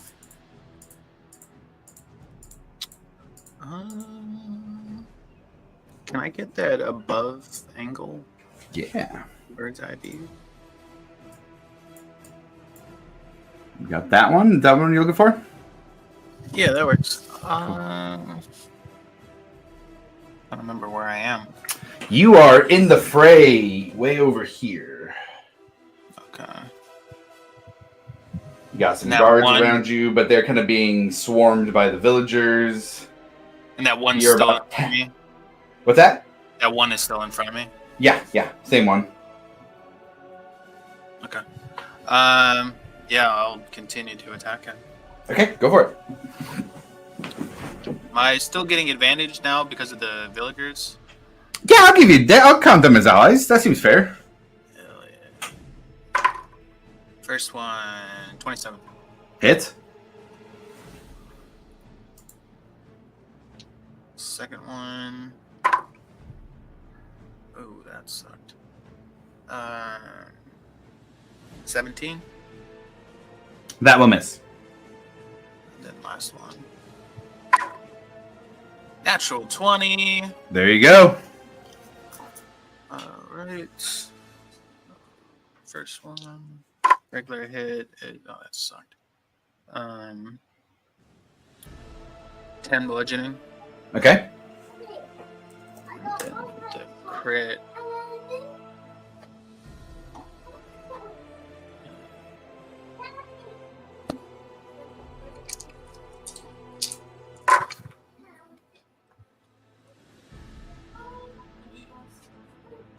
$21 for the crit. For the crit, okay. Yep. So got another 31 total. Oops.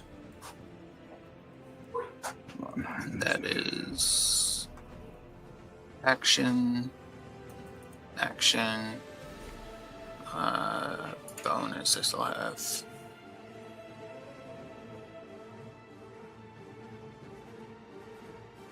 Ooh, you know what? Also, with how they're being swarmed and everything going on, roll me the damage on your hit that you didn't hit with. Oh Like, just- no! Yeah, just normal. Yeah.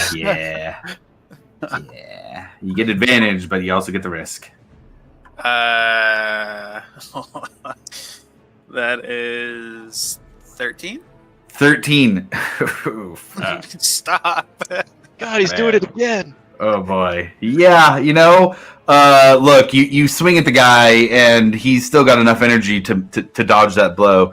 Yeah, the hammer does hit somebody. They take a real bad hit, and you hear crunching and cracking in their diaphragm as they go to the ground, gasping, very kind of breaths as they back up. So they're okay. They're alive. I would not call them okay. Hey, that's a hell of a story. You wore a Varric Warhammer to the chest. I'd explain everybody that. Oh man, I feel terrible. All right, Merrick, anything else for you? I feel like it's just like so loud with all this stuff going on. Like Merrick just looks over at the person and you can just see like he's saying it, but it just looks like he's mouthing like, "Oh my god, I'm so sorry." The whole battlefield stops and looks. Oh my god. Varric killed a guy. Oh my Yeah, bro, god. you might want to lay low for a little You while. want to lay low for a little bit. Yeah, that's all I have. Okay, got it. All right, so we're back at the top of initiative here. Angus, Uther Prent's gone. Orthax is standing behind you, triumphant. You are standing there, triumphant. The guards are still fighting, but they're starting to be swarmed and overwhelmed by the villagers here.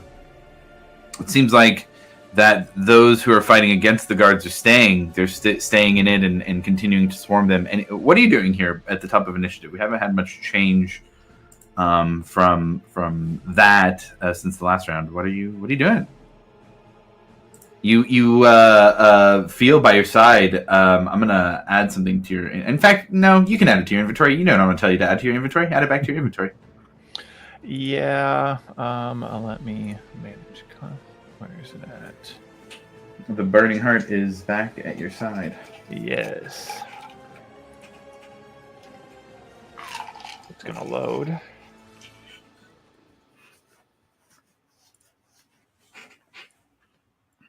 Boop.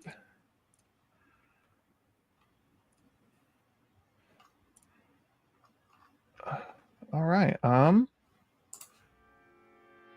Oh God, he kind of feels a little disgusted, knowing that he dealt with this this demon, but then again, still he still loves that little bit of power that it gave to him. Now the guards, they just look like they're still like carrying out their duties. They're still fighting, but they're kind of starting to look to each other. I mean, they all saw Uther Prent get burned, and they have orders, but you can kind of tell that their resolve is starting to waver as well. Yeah, he's going to then call out. Let me see here. I don't really have anything that could like cause my voice to be like booming or anything, but he's just going to yell out to all the guards. He's just going to yell out, Prince is dead.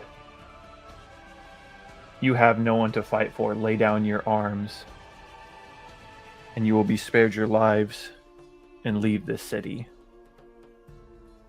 Kind of trying to draw from the Orthax power, trying to use that as more of like a intimidation.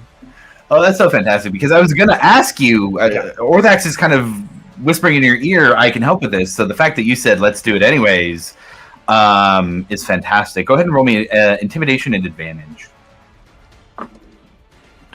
Oh, fuck. All right, so natural 20 for a total of 35. The dice. The dice gods. Yeah. As the party looks around at the scene that is still unfolding, there's still much happening on the field. It's weird to call it a battlefield. This is a place of gathering, but the fighting that's happening here, there's still sounds of struggle as you all hear Alavor's voice. Not Angus's, the dwarf voice, but Alavor's voice coming with this secondary overlaid kind of rumble to it. And he says the things that he just said to scare the guards, and you see them, I would say about half of them drop their swords and begin to try and run off. The villagers are still, or rather I say still citizens, they're still holding on to them, grappling and trying to grapple them. So a lot of them are unsuccessful. But I think with that, we can kind of go to a soft initiative or drop initiative, unless anybody has any specific things. Actually, we do still have Ash down. So I think we'll stay in initiative until that gets resolved. I stood up with 26 HP. Oh, that's right. Ash didn't go down. Ash left. Okay, so yeah, let's do that. Let's kind of go soft initiative here. And I'll let you guys kind of tell me what you're doing at this point.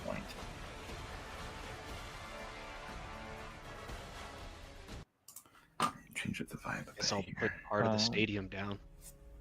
Yeah. So the guards that I guess are kind of grappled, did they still drop their weapons and trying to? I think for the sake of this, 35. I mean, 30 is near impossible. 30 is near impossible by D&D standards. The 35, with everything that's happened, using the voice of Orthax, I would say that all of you looking over to Angus see a silhouette of something behind him. There is some kind of power in his words. You see now he has a sword that you haven't seen in a while back at his hip. Yeah, they dropped their weapons. And Angus, you look over and see there's not just fear on the guards' faces. There's a bit of fear on some of the villagers' faces as well. Fear on Gway's face as well. Okay. Seeing that fear in the villagers' face, he'll kind of like, I don't know, like power down. I don't know how you want to do that, but like let it down to, because he's not trying to scare villagers. That's completely against what he's going for. But then he'd want to look into like restraining or imprisoning these guards that fought for Uther, if at all possible, and then utmost priority taking care of the villagers, especially the one that Varric may have struck down a little bit. But I was definitely going to go over there and heal him. Yeah, I was going to say first priority is making sure all villagers are safe and not dying or dead. Okay. So generally speaking, not necessarily ending any connections you have to that No. power you connected to, but just trying to take control of the situation and make the villagers feel a bit more confident in what's going on. Let me see, actually. Yeah, I mean, I don't know if my calm emotions will help. Not at a wide scale, yeah. Unless you want to go and use all your slots and cast it on specific people and kind of burn through all your resources. But I think generally this would be a little bigger than that. Unless you wanted to try and funnel it through Orthax and see how that went. He just amplified your power. You can see if it happened again. I don't think he would be calming emotion. You can certainly try.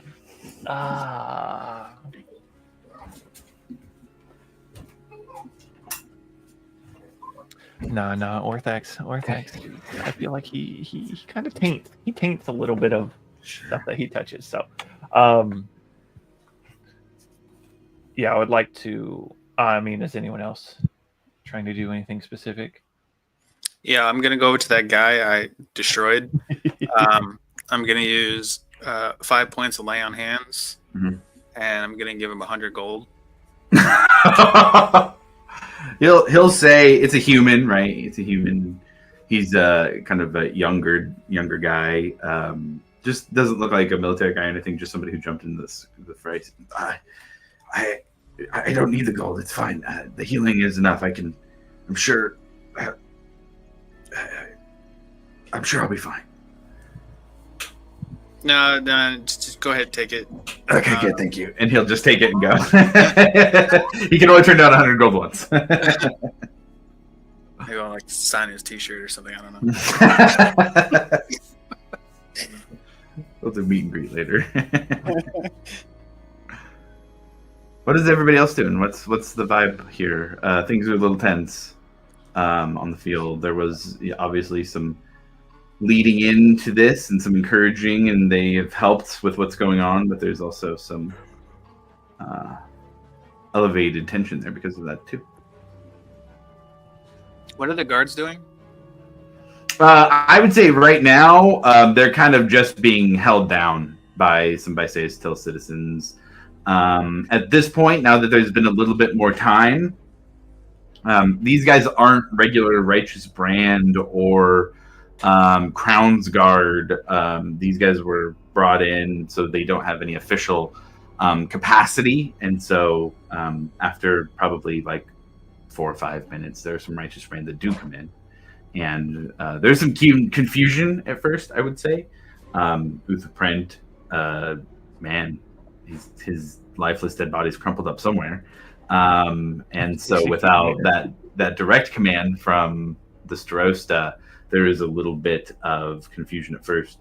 However, the Righteous Brand also know the events of the last few days and would be at least knowledgeable enough, and you guys have, I would say, turned enough influence in Bastion Till that they would at least be willing to stand in, get the guards shackled, even if not directly against them, just saying, great, we'll take care of this until we can get it all figured out, as opposed to taking the like, hey, great, we're all on your side, let's go. It's, all right, yeah, let's get them out of here, let's get it figured out, we'll ask you guys some questions too, that kind of stuff. Yeah, that's exactly what I'd be down for. Yeah, I was gonna say, while they're being held down, I would have started gathering their swords and their shields that they were using. Sure. Yeah, absolutely. Other than that, I am going to go up to, I mean, in general, all the ones that were about to be hung, but one in particular, for obvious reasons, and just kind of help them up, make sure they're untied, and just ask them, are you okay? He stands up and kind of dusts himself off, and kind of looks up at you, and with a little bit of confusion at first. Yeah, I'm okay. Thank you. Thank you all for saving us. Say, what? Say, I know who he is, but I'll ask him, so what is your name?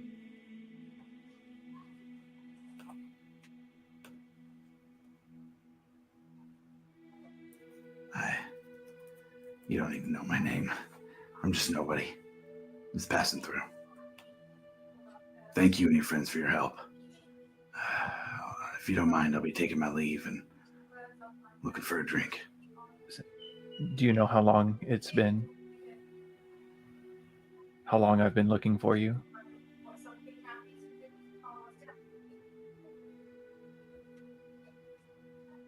Kind of gets a look on his face and softens.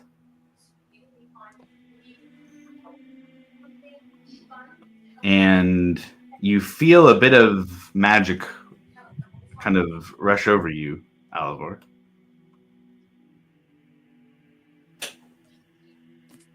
And your perspective's the same.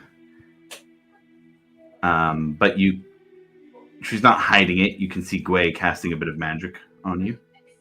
Whatever spell she was going to be casting on you, it looks like the same somatic components of. I'm not going to stop anything. I'd be too focused on the man in front of me. Even in your focus, you notice your features change visually. Elvish now instead of Dwarvish. Thank God. You're not changed. Yeah, I know. See, But even Gwei just has for a little bit, please. at least cast illusion magic on you to make you look like yourself, like an elvish Alavor. And a sharp inhale from the figure in front of you. I'd just be staring at him and just... I've never gotten to see you in person. All the letters, the stories she would tell me about you.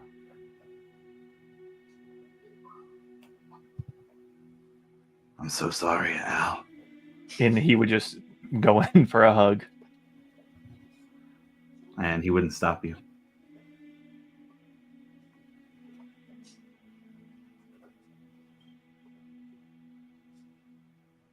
And you hear him cry.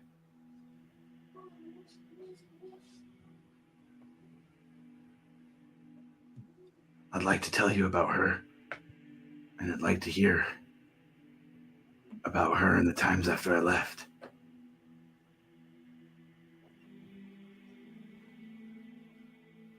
Yeah, he wouldn't say anything. He just embraced the moment.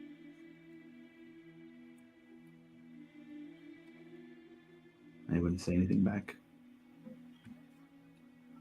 Oh, how sweet.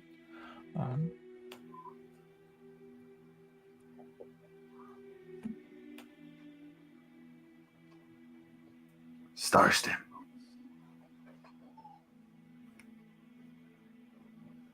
Starstem is my name. I should have been here to tell you that a long time ago.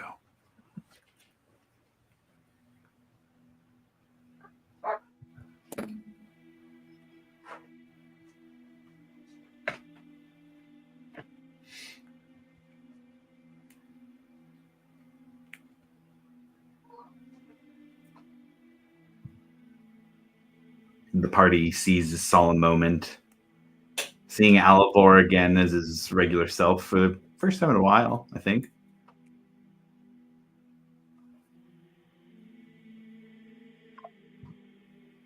There's a moment of solitude here on the battlefield. And is there anything that anybody else wants to do while we're still kind of in this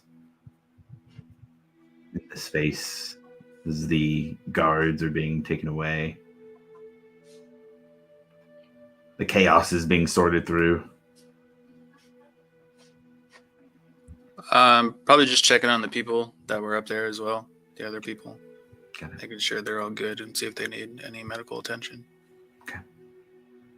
I think I'll just find like the nearest seat, bench, anything possible, and just lay down for a little bit because I am hurting really, really bad.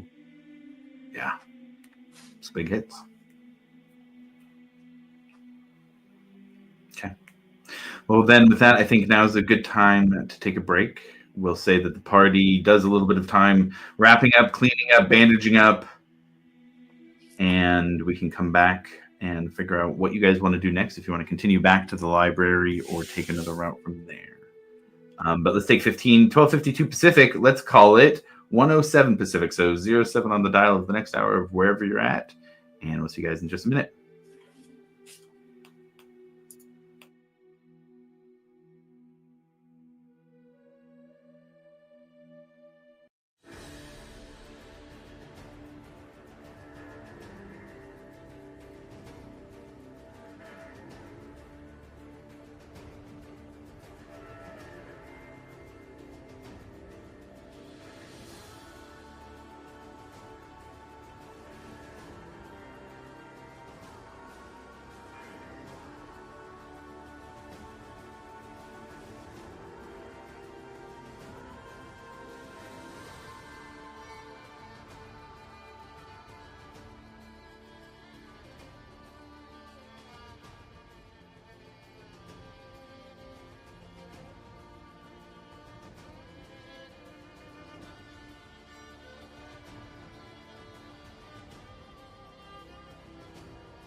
All right.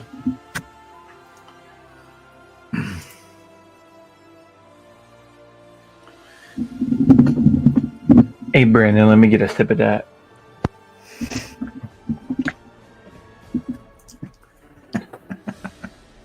Thanks. All right. With that, we are back in Bysaeus Till. What are you guys doing? There's things now that can be done. The Starosta of Bysaeus Till was just killed. This could be a moment to do something about that, to take the opportunity for that moment and what that looks like, or you guys could move forward to what you've been working on, to the pressing matters of a betrayer god trying to break back into the world and destroy it with their fire. Or you guys could do something else too. This is D&D. You can choose whatever you want to do, but you do have to choose something. So I'm going to leave that to you guys. You guys want to go to Marquette and just never come back?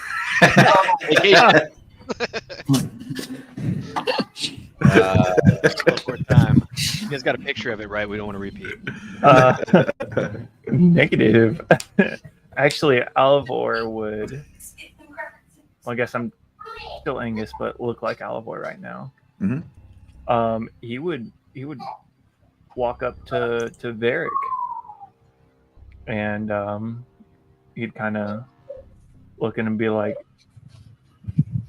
"Now's probably the best time, better than ever, to take advantage of." Well, And, you know, hint, Let's, hint, nudge, nudge.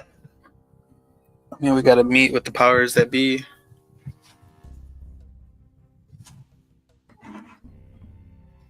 Because there's two of them, right?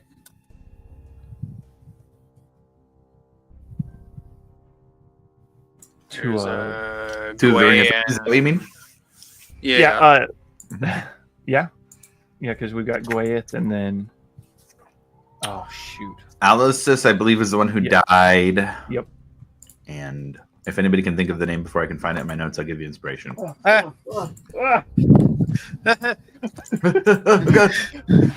Hurry. Josh, I think I hear your dog barking. I don't think it's mine.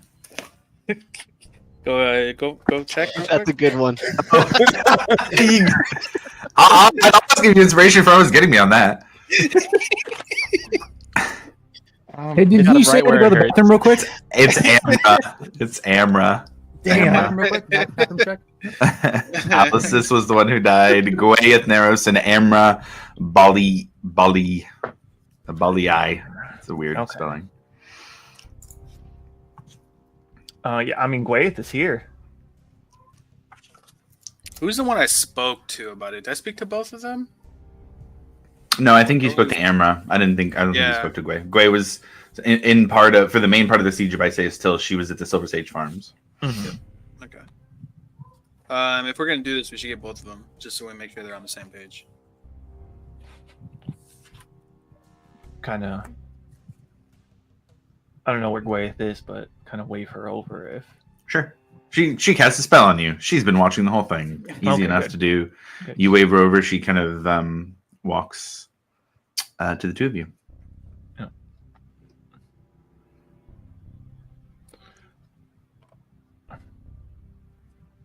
Trying to think how to.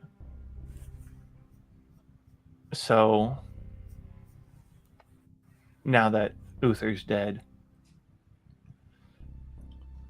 we have an opportunity to finally create a place that Bysaeus Till was meant to be.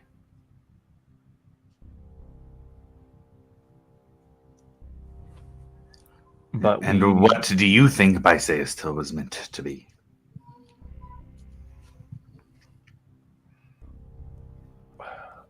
first and foremost, a home for the elves.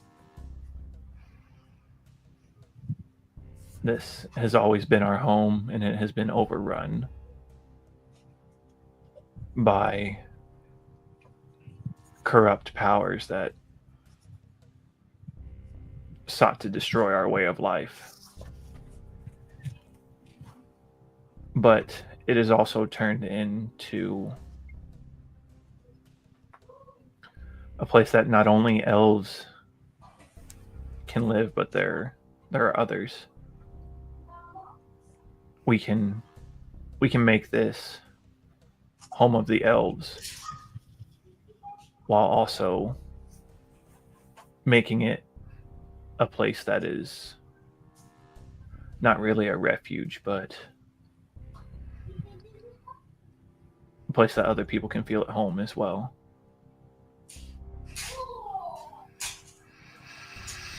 So what do you suggest? And he'll kind of look over to Varric and she'll continue. The Dwendals do not take kindly to those trying to take what they see as theirs. Yes, there's chaos right now, but do we even know where the king is? What the stance of the Cerberus Assembly is? We do know where the king is. And as it stands, the Cerberus Assembly is very interested in their own self-interest. Right now, it would seem that the Empire is fracturing. And what better idea than for the elves to stand together?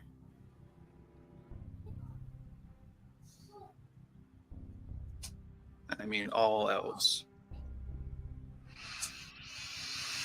Bastion still is a city, not a nation. You're a pale elf, and you speak of bringing in all the elves. Do you intend to bring in negotiations to speak with the pale elves as well? I do. And what of Hope's Bastion? Where do the citizens of the new settlement stand? I think that we would have to ask them directly, but I'm pretty sure that they're all aware of the principle in which Hope's Bastion was built upon and would agree with the way that Varric speaks. Milo just appears next to all of us. Oh yeah, sorry. I was like, oh shit. Up until this point, he's been trying to get that big piece of wood back in the most perfect spot, even better than before. The Dwight and the Angela, me just, What's up, guys? Exactly. Just a second. Also, if I'm not there, then we can redo that. No, we'll say, Milo, if you want to be there, so long as Angus and Varric aren't trying to keep you out of it, I think especially given your position in the campaign, that makes sense to me. Echomus and Grim, what are you guys doing while they're having this conversation? I was actually going to ask... Oh, go ahead. No, you go ahead. I was just going to... Once he sat down, and then I saw the rest of the party kind of walk off to have that elfish conversation, I just walk up to Grim and be like, hey, man, you all right there, bud? It's been a good minute since I've had my ass kicked that much, and I'm not gonna lie to you, that really hurt. Well, you do this every fucking time there's any crazy fights. You just run crazy straight in there, and I don't know, but you don't wear like beefy armor, and like I feel like you just ask for it every time. No. I feel like I've gotten really. Like, there was a good stretch there I was being really smart, you know what I'm saying? Like, I was really in there. I was thinking ahead, and I was just, like, using the advantage, you know? I just felt like I didn't really have time to play it safe, and, like, I just rushed in, and you're right, it was dumb, and I shouldn't have done it. Hey, all that matters is Ash was able to get to you, and he lightly tossed you into my range to, get you. Did he really? Dude, it was pretty fucking cool. It was like an alley-oop or something like that, or whatever you want to call it. Where yeah, actually, now that you say something, I was way over there. Yeah, now and you're here. Yeah, so that would explain it. Sorry, is Ash in earshot? Like, is he close? No, I'm like wandering around the gallows, like picking up like the ropes and stuff that were laying there. You see him like slurping the ropes up like they're noodles. Well, he's the real MVP, so you need to thank him, and then just me being me, getting you back up. So thanks, dude. But if you're really roughed up, I can help you out there, buddy. No. I would love some help because I am, as you said, really roughed up. All right. I'm going to do something cool that I haven't done in a while, and I'm going to do life transcendence. Transference?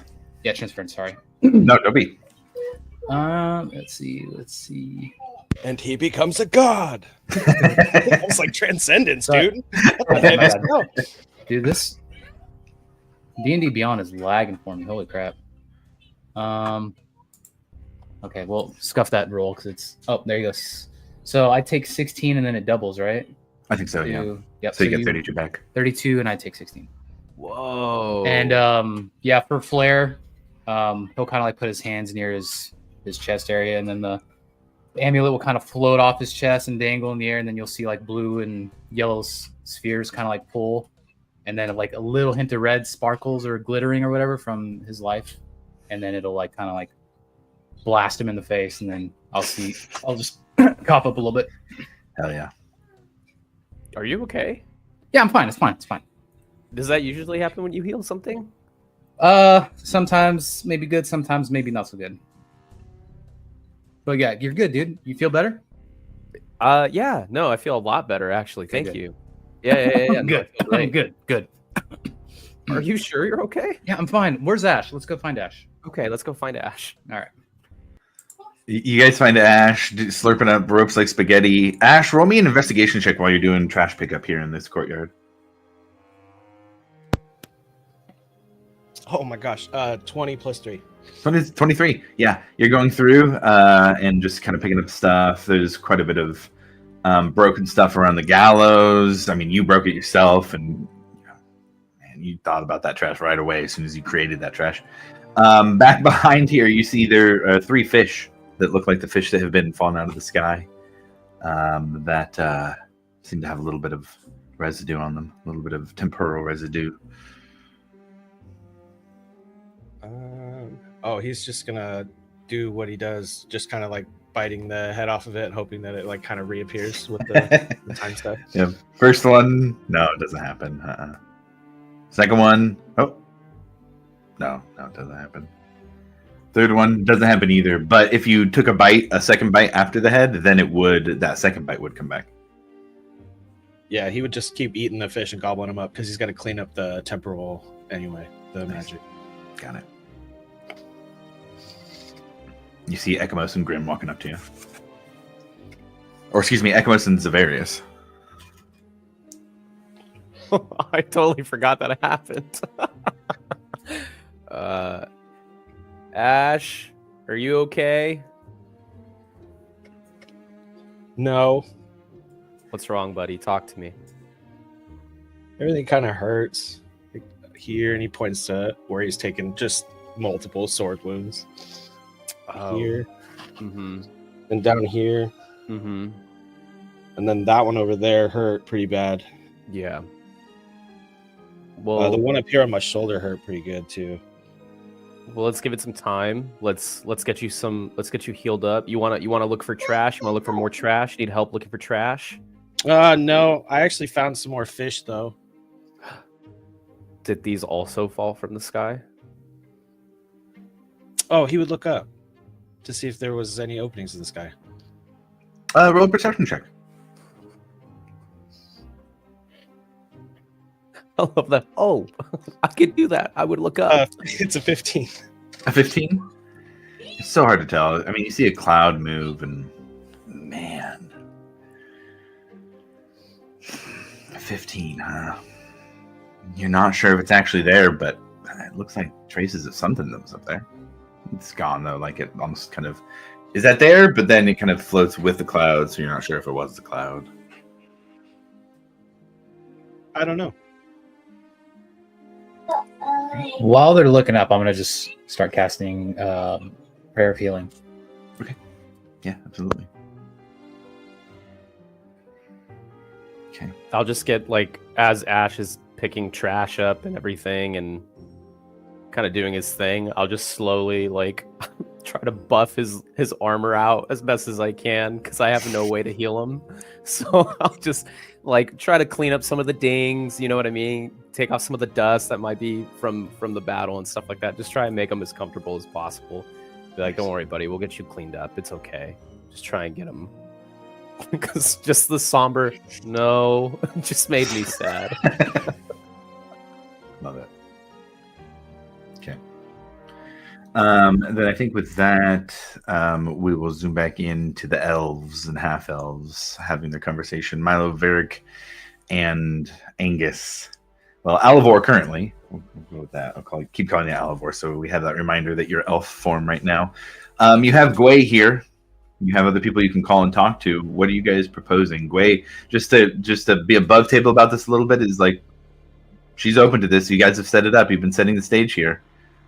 She's wanting to talk specifics. What are the specifics you want to talk about? Well, first we need to get Amra as well, because the Ring of Three, and we need a third member because the Ring of Three with 2 doesn't quite work. But I nominate Alavor. Ooh, I'm not sure what we're talking about He's exactly, but I he's second. kind of taken aback by that. It only makes sense. Do great. Just here's Milo. Like, shut up, Milo. What you. would solidify the ties between these two peoples better than the heir of one and a member of the Ring of Three? Both being allies. I think you'd be a good fit.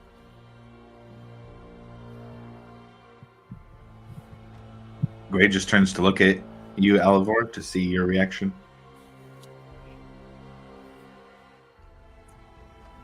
Like I said, I'd be a little surprised, but thinking on it, I mean, it is. He'd kind of like mumble, kind of to himself, not really trying to hide anything. He'd be like, just, it is everything she fought for. And then he'd kind of look to Gwei and Varric, and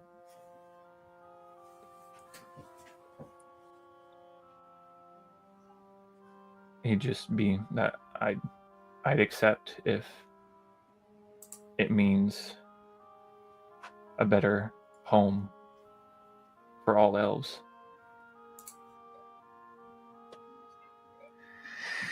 Alavor, when you look at Gwei in this moment in this conversation, you see that there is a tear kind of going down her face, and she would say, I'm sure Miarieth would be proud of what you have accomplished for the elves, for the defending you have done of her home, of your home, for speaking in hypotheticals of how we would like to guide this change in the future, then I would be happy to support that avenue as well.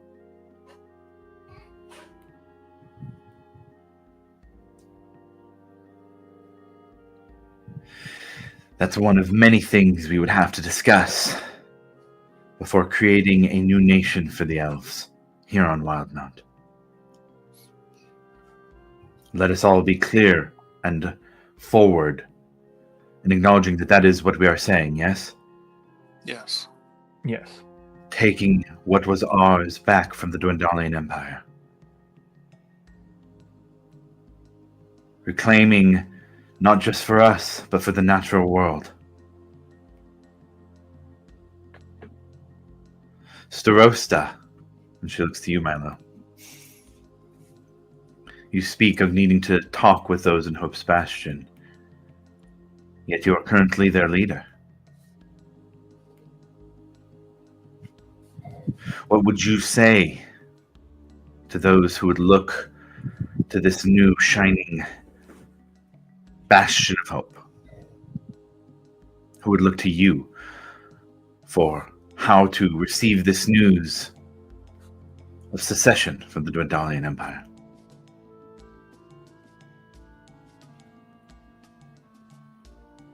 I don't think it would take that much convincing. Empire hasn't exactly been too kind to the people of Hope's Bastion, and they've been present every step of the way through the last few years. I think they might welcome new leadership.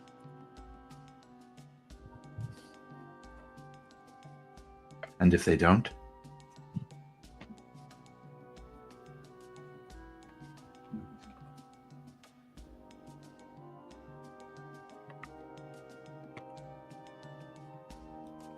If they don't, what would you plan to do? I don't know. But I am not their leader. We do not need to answer all of these questions now, but I simply mean to bring up the impact of what we will be doing. News of the decisions we make today will travel across all of Exandria to distant continents. Allegiances will be made and shifted. Our actions have ripples. But I have seen the ripples the Bastion's watch have brought to this world, and I am happy to align myself with them.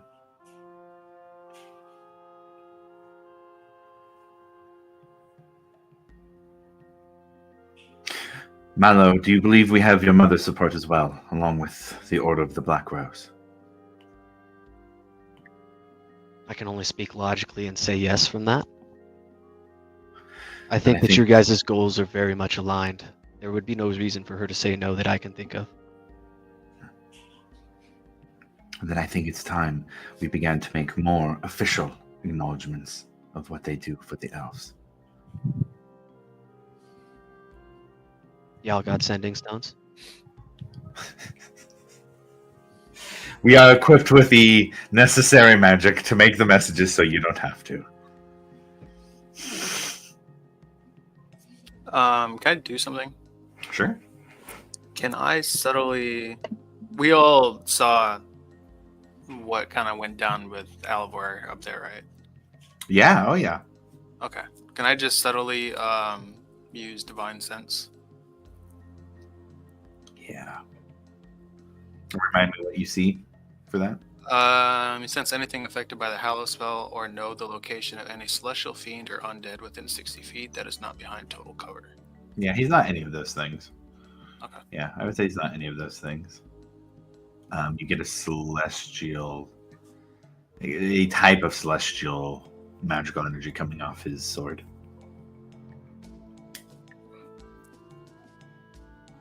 Okay.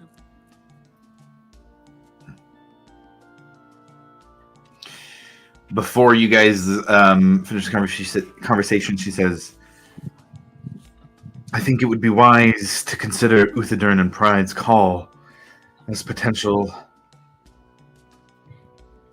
allies or like-minded individuals who may be in on creating more sovereignty in this part of Wildmount.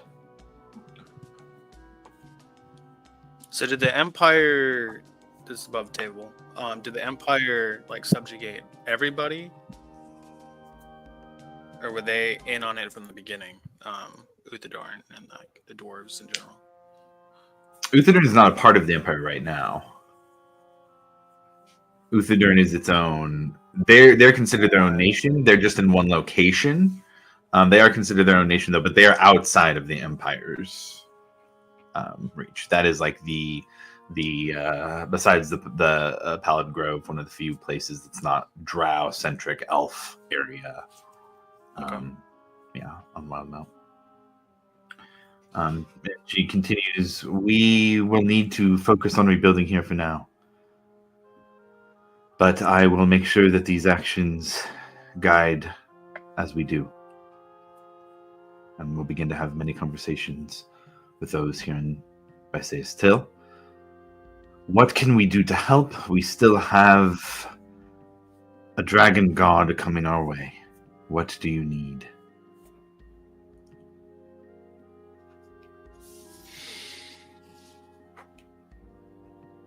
Oh boy.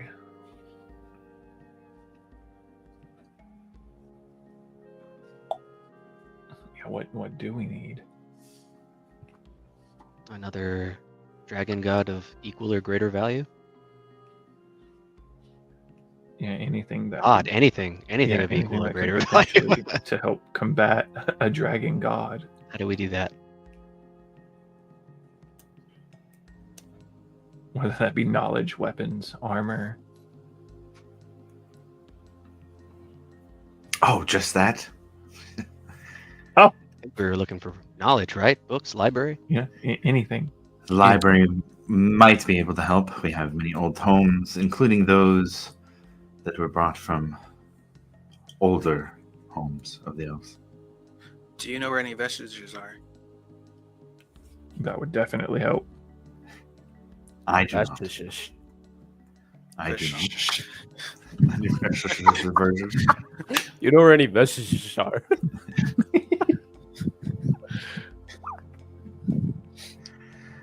She says, I do not know specifically.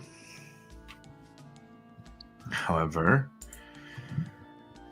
there are still some tomes left in the ancient homes of elves.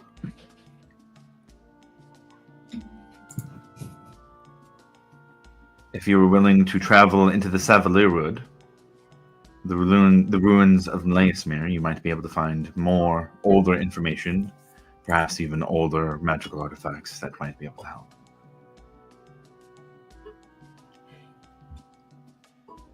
Breathe, bro.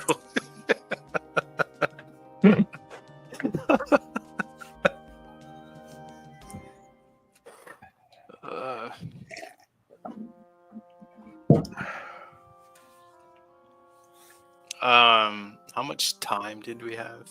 Was it like a day? Time was short. Yeah. I think it was, if you're going based on how travel was happening and the crossing of the ocean from where they were at near Balin Post, then time was very short, a day-ish. Has Emmeline gotten back to us at all about the time heist? Yeah, she did. She had told you guys about that there is a spell that one of the citizens of Zidel could put some details together about, and have put some details together about. There are components that don't exist anymore, but that is the reason to bring in Honor, because Honor, being a blood mage, can replace components in spells with the way she does her magic. But you'd also need a chronologist, and that's why Zarm was grabbed. So yes, she hasn't gotten back to you necessarily, but the only thing that needs to be done is you guys just need to link up with her, and she can pass off the notes about the spell to Zarm and Honor to be able to make that happen. Okay. That sounds awesome. By the way, I'm just saying. Time heist.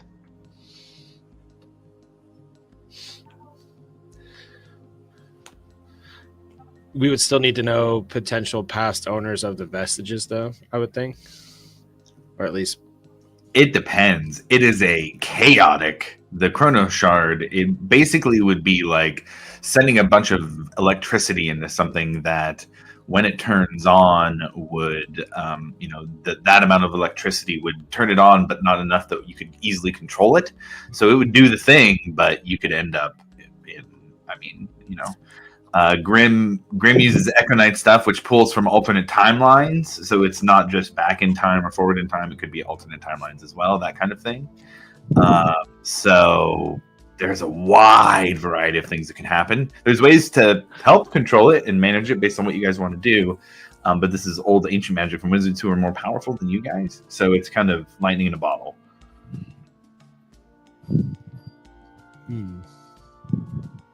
Well, I'm going to go back to eating my trash. Okay, got it.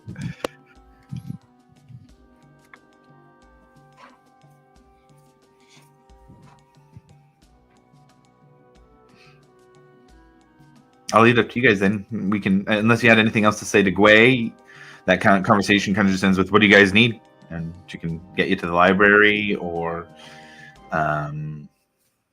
have you talked to people about the Sevalier Wood, or Would they?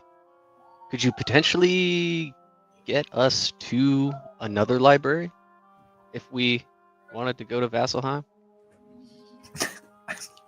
Just saying, like, I don't know. It's I feel a little bit guilty, like I need to right that wrong.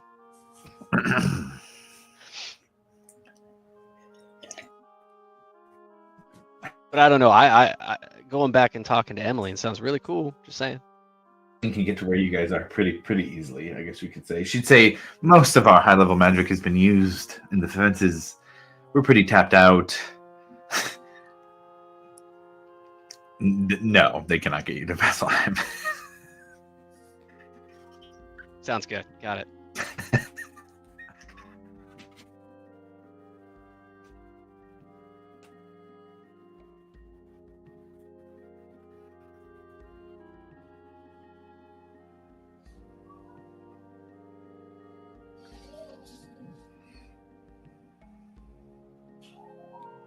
What do you guys want to do?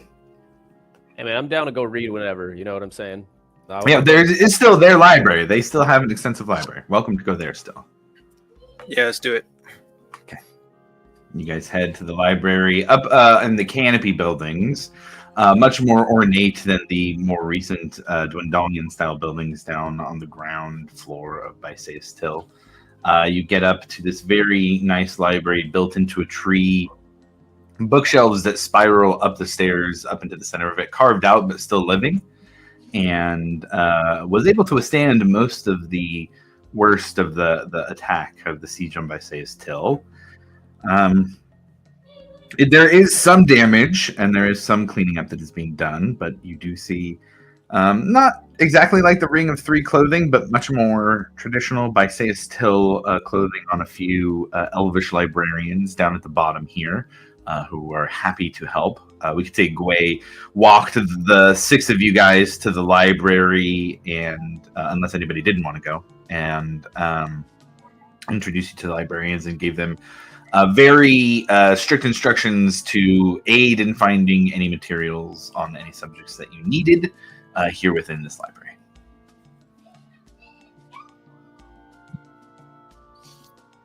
What are you guys looking for? That's what I was about to ask. I think Books with pictures. There you go. That's a start. And I'm really proud of you, Ash. And I think we're going to do some really good headway with that. I think one option was obviously with... What was it? What was his name? The dude in the sea. Why am I blanking? Ukatoa? That's the guy. Thank you. One option was that. I just don't know if there's a way to add parameters to that, or if there's a way to alter the deal. If yeah, dude, we'll release you for 5 minutes, do as much damage as you can, and then that's it. You're back into the Dragon Balls, dude. It's over. Or we look up information about vestiges and how we would acquire them and stuff like that, or any other crazy deity that we can get to help us with. Unless anybody else has another plan of knowledge to go for. I'm going to start looking for vestiges.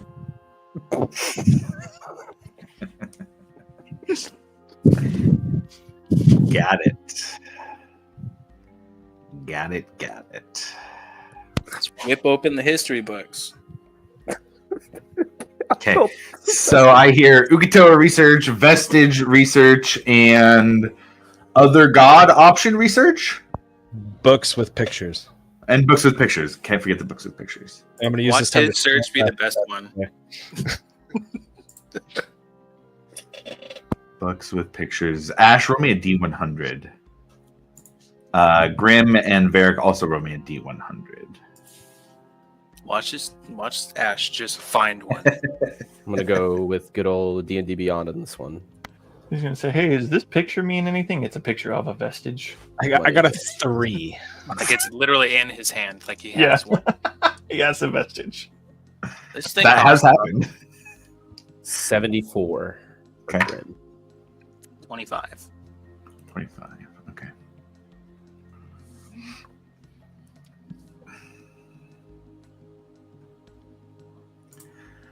I think we'll start with the 3. Grim, or not Grim, sorry, Ash. Oh, yeah, you find some picture books. You head to... oh, man.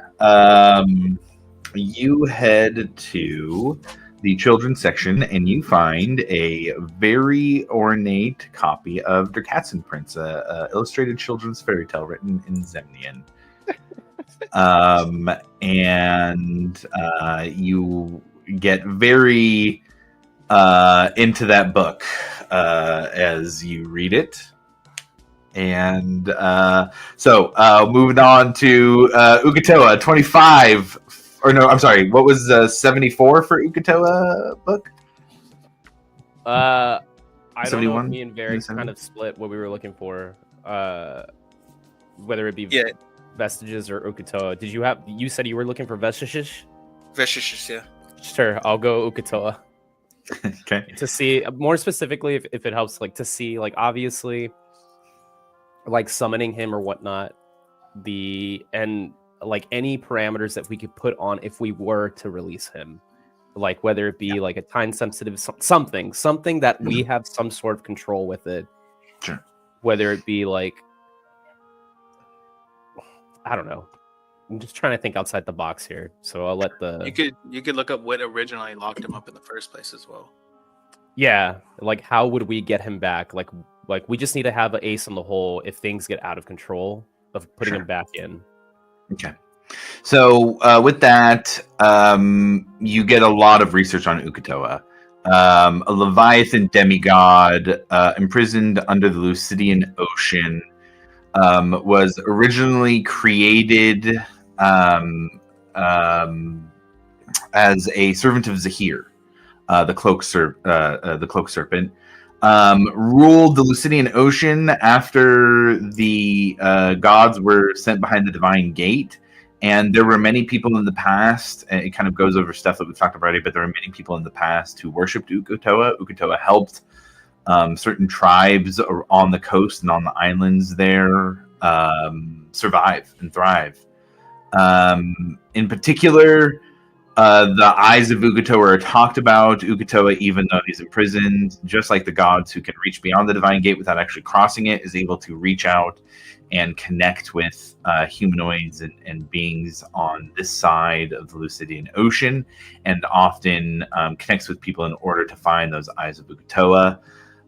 With that high of a role, you also read that there's not just 3, there are many eyes of Ukatoa, but it only takes 3 at a time to unlock them and unleash them. You find a newer tome that talks about that it has, in recent years, there has been reports of a creature that some believe to be Ukatoa being released and then bound once again. In regards to, like, is there anything like this? Is there any kind of parameters we can put on this?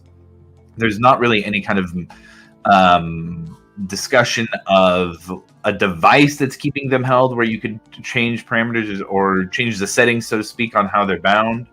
But often in situations like that, another ritual or another way to bind them is needed. And in this case, it's very connected to divine energy and divine magic. It has taken that large expenditure of divine energy to bind Ukatoa, and it would take more than just a human, or rather a spellcaster, a group of spellcasters doing something. It would take that in conjunction with a divine being and their kind of meddling into the situation. So the answer is, yeah, you probably could. You kind of get the vibe. You could release Ukatoa. Maybe it has even happened. There's reports of it maybe of happening recently in the last few years and then being bound again.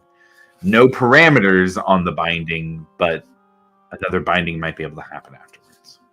So it's like we would need the direct involvement of one of the deities to help us put Ukatoa back after we use them for whatever. Mm-hmm. Cool. I will share that after we're done with our information delving. Cool. Vestiges, I would say, for Varric, who's been doing research on them for a while now, there's not a lot of new things in terms of what they are, how the arms of the traitors are kind of the opposites of them. What I would say is that what might be new that you find here is that vestiges are rumored to have been something that was even older in design, or rather, there was kind of a version of vestiges before the Age of Arcanum, even. That these weapons, these pieces of armor, these very powerful magical items that are created by the gods for their champions. During the Age of Arcanum, those were a big thing, but before that, the gods existed too, and there were still beings on the planet before that, and that isn't necessarily when they had started to do that as well. There may have been other vestiges in the past that existed beyond the Age of Arcanum and even into some of the prehistory of Exandria. Although they wouldn't have gone by that name in any ancient records that would have existed.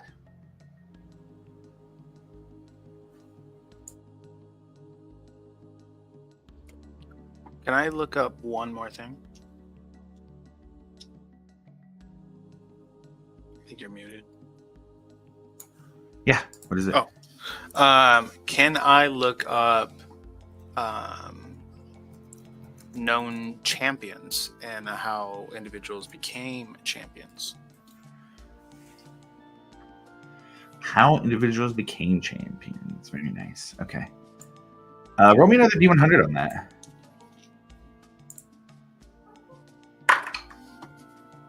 63. 63. That's a little bit higher.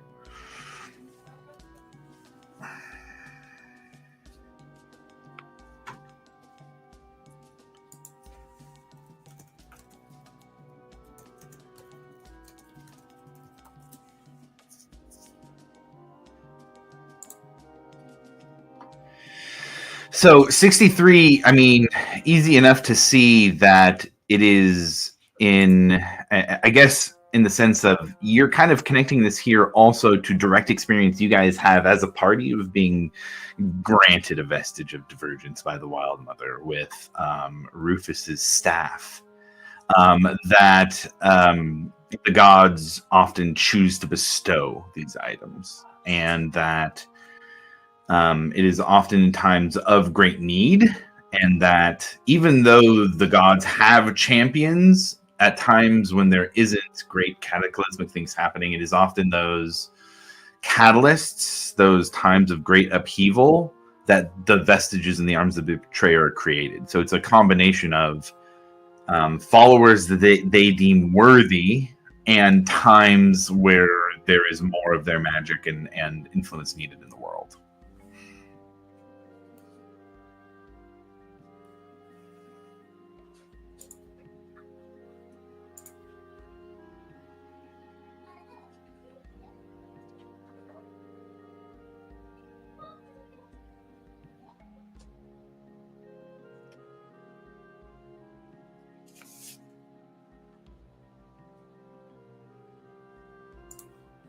Anything anybody else wants to look at in the library while they're here?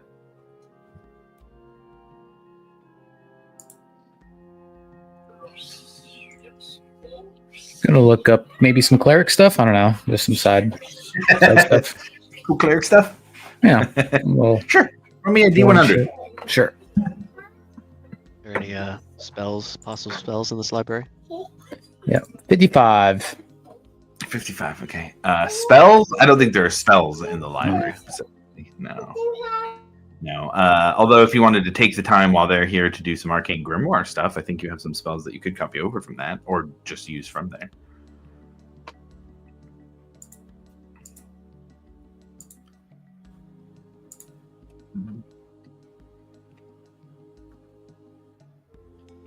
Cleric stuff.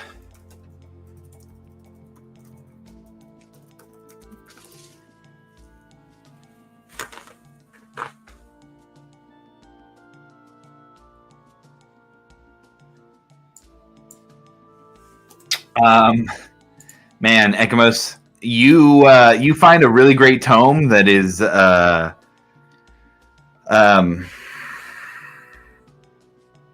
huge history of the church, particularly in the Dwendalian Empire, but even beyond that, what it takes from previous incarnations and how they have adopted some historical text to feel more modern to now.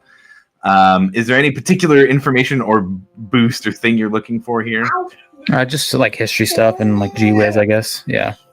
Yeah, absolutely. I would say if you write this down in your notes, it may come up again, it may not. But the next time you do a religion check or a history check, I'll give you advantage on the roll for doing some research here in the library on it.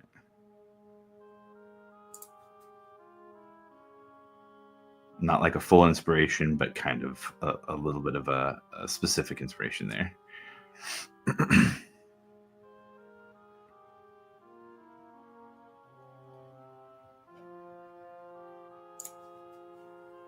Yeah, I'm cool with that. That totally fits what I was trying to do anyway. So perfect.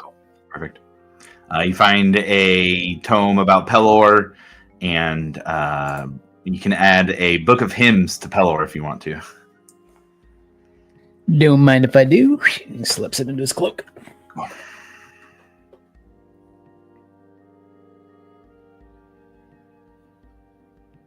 Is it just a like RP item or like a specific item? No, it's just an RP item. Okay. Yeah.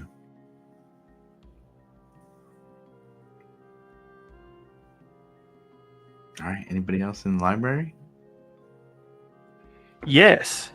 Alavor would like to search for books or informations on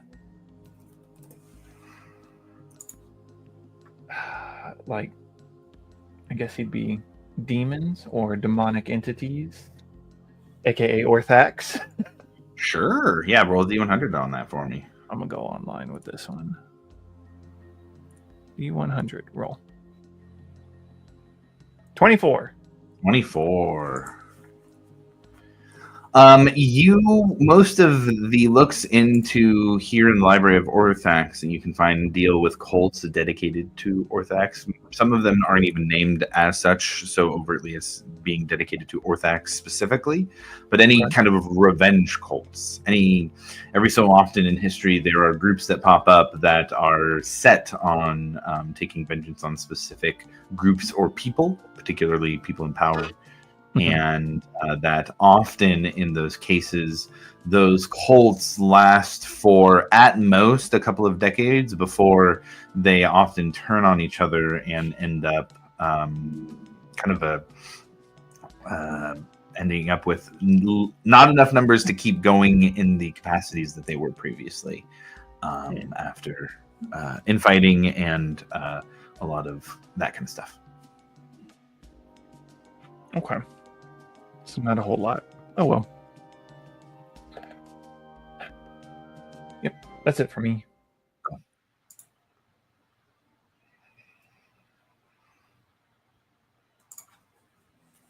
What are you guys thinking? Could I also use this time to kind of short rest?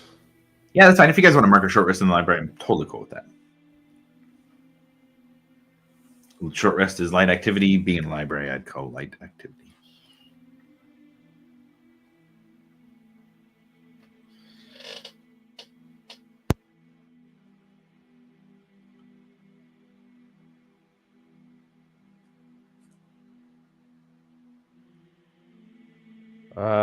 I mean, I can't think of anything else. I think what we really have to focus on now is like out of the options that we have, which one do we want to pick?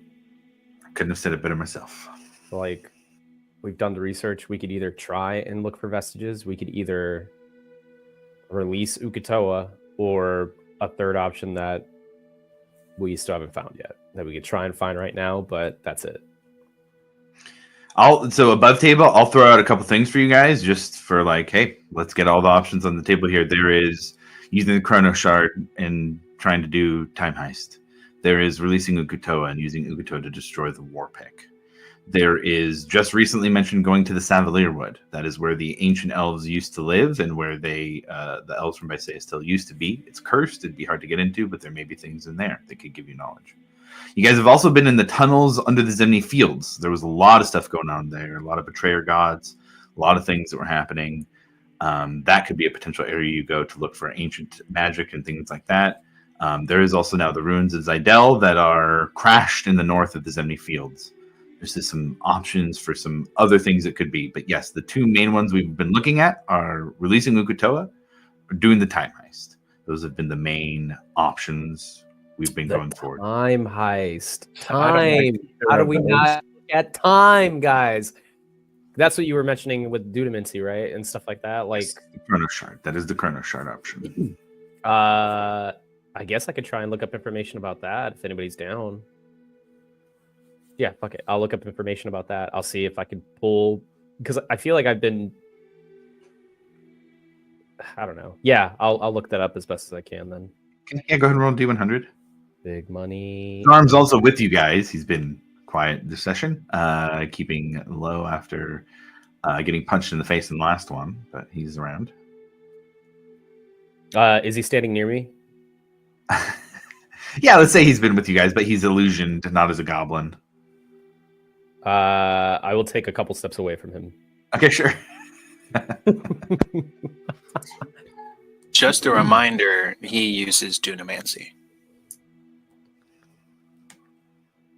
I'll still take a couple steps away from him. But I'm sure, since we're all talking out loud, if he likes to say anything that's going to help, now would be the time. Okay.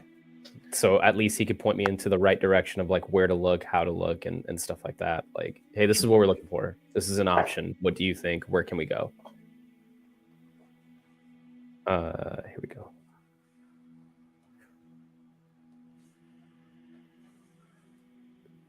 $58. 58, okay. Okay. Zarm, in his original gnomish form that he was hiding in Hope's Bastion when you guys had encountered him before you had realized he was the brother of the goblin that Varric had killed and was trying to figure out what had happened. He's still in that form, and as you kind of begin to look into the subject, he follows behind you, and you'll look at a section and he'll grab one or two that you didn't see. And as you go back with your Dunamancy books, he comes back with a couple of hands worth more. And you guys look into Dunamancy and time magic. It's very heavily focused in the Kryn dynasty. It is much more their practice than anywhere else in Exandria. Grim, you are using Dunamancy yourself. And you know that objectively, but it's also been something that has kind of been bestowed on you in talking with the Raven Queen. But Zarm takes the time to explain that what you're doing when you use an echo and an echo knight, and this is something that is taught to certain soldiers in the Kryn dynasty's armies, is to be able to use Dunamancy and this type of magical energy to reach into an alternate timeline and pull out that version of you and have them fight with you in that moment. Your Echo Knight isn't a magical illusion or like a spiritual weapon. It is using this very specific type of magic, this very specific type of energy. And the Chronologists in the Dwendalian Empire, in the Kryn Dynasty are very powerful. They can do very, very powerful things with time. Zarm explains some of his higher level spells that he can do will send somebody a round further in time. So if somebody's attacking him, he can send them 6 seconds further into the future so he can step away, and that little bit of time gets lost in the spell. And he talks about the mechanics of turning back time and how magic, Chronos magic or Chronergy magic, actually weaves in and outside of space and time itself. And so because it touches on things that aren't happening right now, it can weave them back or pull something forward into it. And that is how those crystals in Zidel were charged, how you could fill them with enough magical energy to charge things for years at a time, because it would amplify it, because it didn't just store it there, it stored it just in the future and just in the past. And Zarm has been thinking about these things that you guys have been talking about and all the research that's been going on, and realizing with the Chrono Shard, and I'll kind of jump to Zarm for this part here rather than explain it above table, but I feel like I've seen something like that before. The Chrono Shard, I've been thinking about it. The color. It's a deep red. And I don't know how familiar you all are with the Dynasty, but one of their holy relics, one of the things that keeps them powerful, keeps their spirits and lives going beyond just what a single body can achieve. They do that using something called Luxon beacons.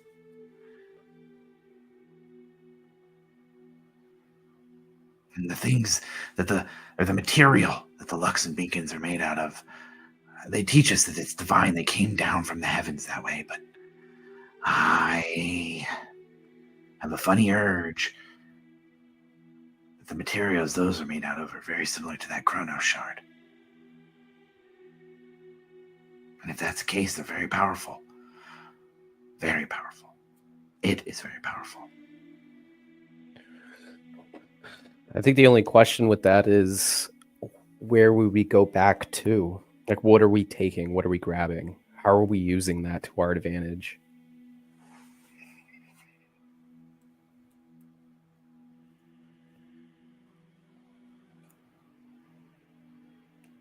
If we know where vestiges have been, we can go and grab them. I will tell Zarm about the experience I had with my Echo and how it felt like I had swapped places with it, or that experience of me looking at my Echo and then out of nowhere we kind of just like swapped places and then I became the Echo. Like in that whole experience when we were fucking around, and me and Milo were fucking around with like the Chrono Shard and stuff. I'll explain to him like that's the only real experience I have directly with it, and even messing with time, and I just haven't had time to figure out what I did or what that meant. But I'll explain to him, I guess, like the reason I can now be using like this type of magic or like dudamancy and stuff, and that I still don't fully understand it, but that I was able to do that one specific thing in that time. But that's pretty much it. That's a different timeline. If you were able to swap with that, that's taking your Echo that you pulled into this reality and switching with it. It kind of sounds like if you continued to do that, you would have swapped with a completely different version of yourself. I think that means I am that other timeline. Right, but when the version of yourself is very different, it sounds like you didn't go all the way, but you did go a little. And so the version of yourself that you swapped with was very recent and this almost exactly the same as you, but slightly different. But if you had put more energy into it, more of your Echo Knight energy, that might have swapped you back even further with a different version that had been very different from you, taken a different path than you. And if the Chrono Shard can not just reach into the past or the future, but into alternate timelines, we could... Goblin voice. We could go to some place where things are so different that we don't even recognize it. Where there is no divine gate. Where the decisions in the past were so different that the Exandria looks different. Find something that the gods won't know what to do. It's risky, yes, but kind of need a Hail Mary. Would you be able to go with me if we were to do this? Like, is this like a thing that we all do? Or is this something that only those who can summon something like it, who deal in dudamancy, can do? I think that's what we're talking about trying to do with the Chrono Shard. It's just a question of if we're going in future, past, or alternate timeline.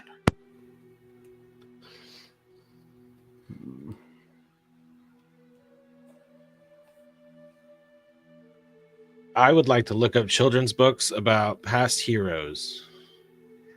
Yeah, you absolutely do. You find it no problem. I would say for this, you find, let's see, the Age of Arcanum is pretty far back. But you find a child's book that has heroes of the early Dwendalian Empire, as well as some of the names are escaping me right now off the top of my head, but there are multiple nations and a couple of cities and things like that the Dwendalian Empire absorbed. And some of the heroes that fought in those battles as well. They're left here as historical accounts of how the Dwendalian Empire let the heroes live and still fight for the places that they took over, but really it often turned into more... it doesn't say this in the kids' book, but in connecting with the histories that are known about, and that it was often more symbolic and not actual fighting or representation that was meaningful to the people that were still there.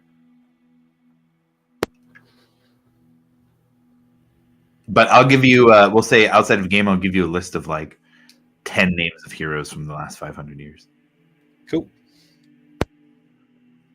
I feel like we're getting into, like, for lack of better terms, in D&D lore, we're getting into real Kitty Pryde or Doctor Strange options here. I could either go full Kitty Pryde and, like, shoot myself back in time or something, or another timeline, or I could Doctor Strange it and see what other decisions that we've made and what the outcome of those different like timelines were.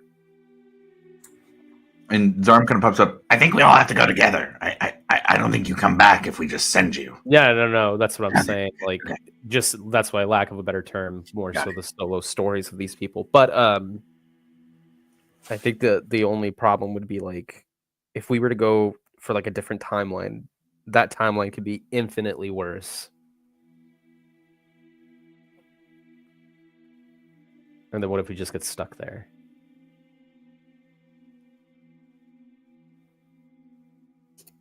So Zarm, is this something that you have the capability to assist with, or do we need more help, more like focused help on this kind of topic, subject? Maybe even something that the Kryn deal with. Well, not even the Kryn. We have a whole civilization we just saved that used this magic directly for their stuff. They might know something.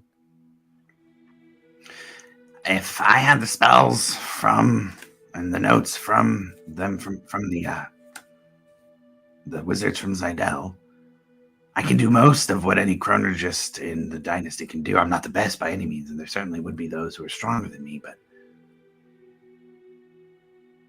a few dozen, not scores of them, and I don't know how open they would be to helping with this.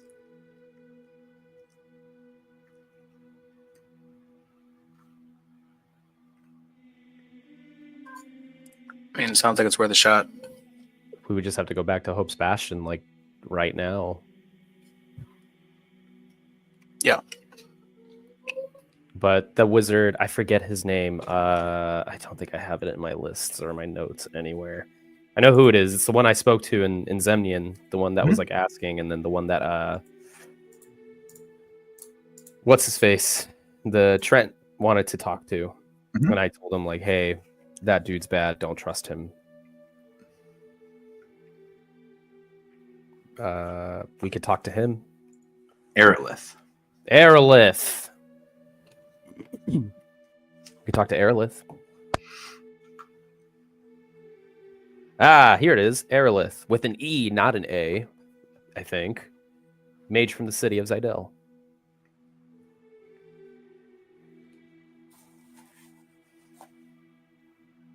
And just to connect it with what you guys are talking about now, Emmeline's plan, that does come from like talking with Aerolith and what they've tried with the shard. So essentially, linking up with them gets Aerolith's notes for trying to make this happen.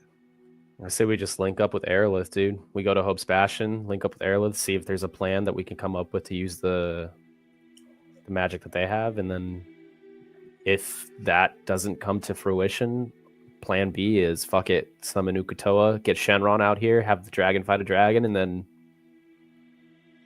see what happens with the aftermath. Maybe kill Varric's dad while we're doing it. Who knows? I don't care. Hey. Sounds like a plan to me.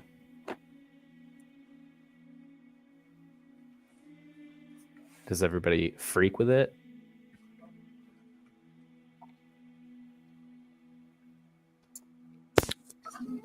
I'm down. Hell yeah. To Hope's Bastion. How we getting there? Is that Milo? Oh, Milo. No, I'm going to give you guys this one. I have said that there's a network of Nimblefoots who are getting people from Hope's Bastion to Bysaeus Till, so I've given you guys an easy teleport, at least from those two cities to each other. So, Before we easily take have a off, can I pick up some ingredients? sure, yeah, Materials. absolutely. Yeah, Sweet. Go ahead and mark those. Easy enough. And you guys go through one of the tree magic doors into Bysaeus Till.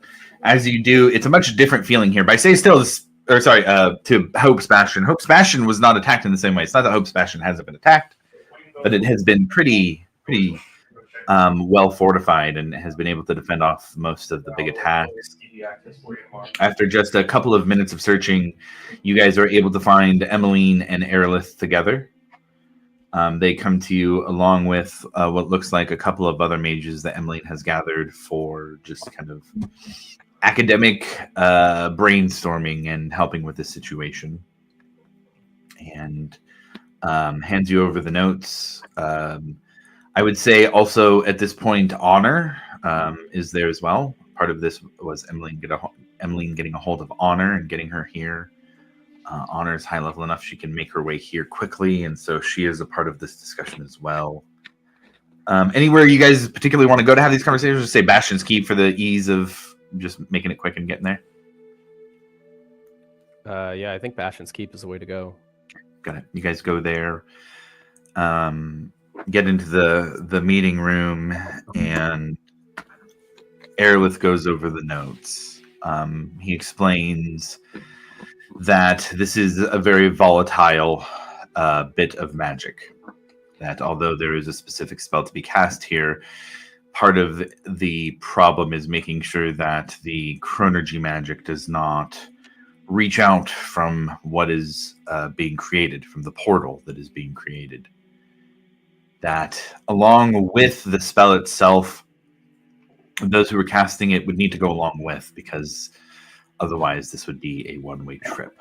The spell would need to be cast again on the way back, but there are some things that are needed. Anchors. Something that grounds you to this time, to this present, to this timeline. Something very important to you all.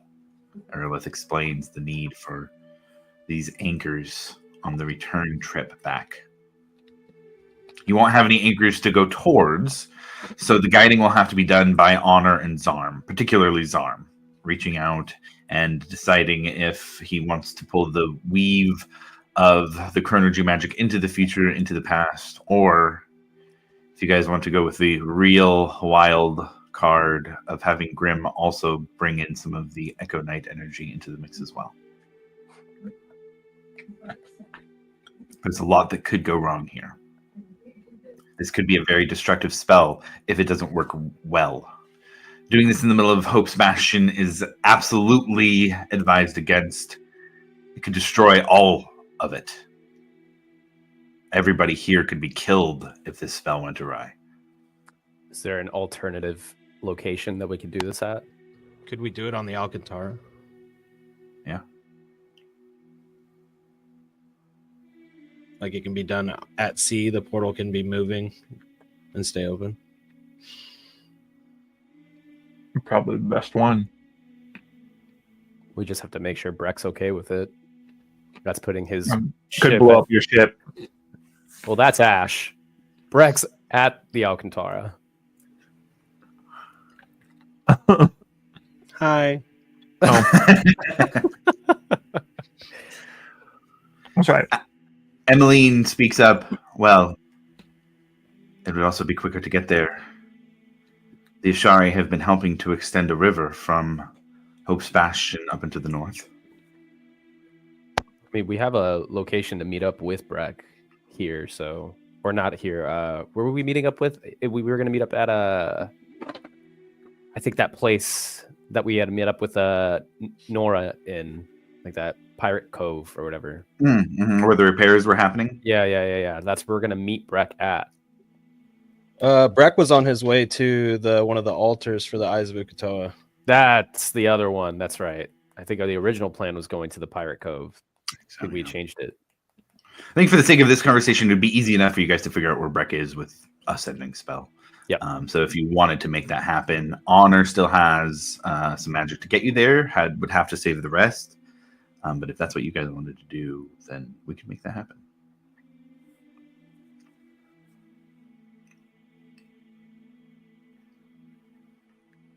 How does everybody feel? I'm ready to rock, man. I'm feeling great. Honestly, dude, I'm kind of down for the crazy. Let's fucking do it. You got Alavor 100%. Is there any objections to the crazy?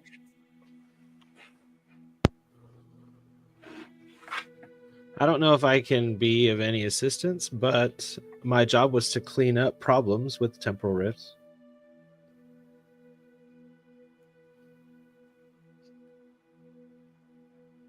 And when I say clean up, I mean clean up. They were pretty bad. Yeah. Well, there we go. So everyone needs an anchor.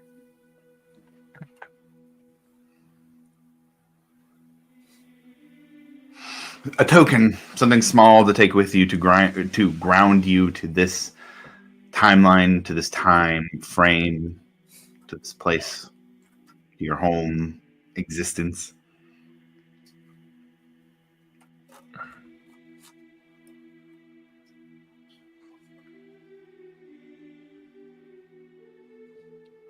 Aerolith has a bit of a forlorn look on his face when he says the next part.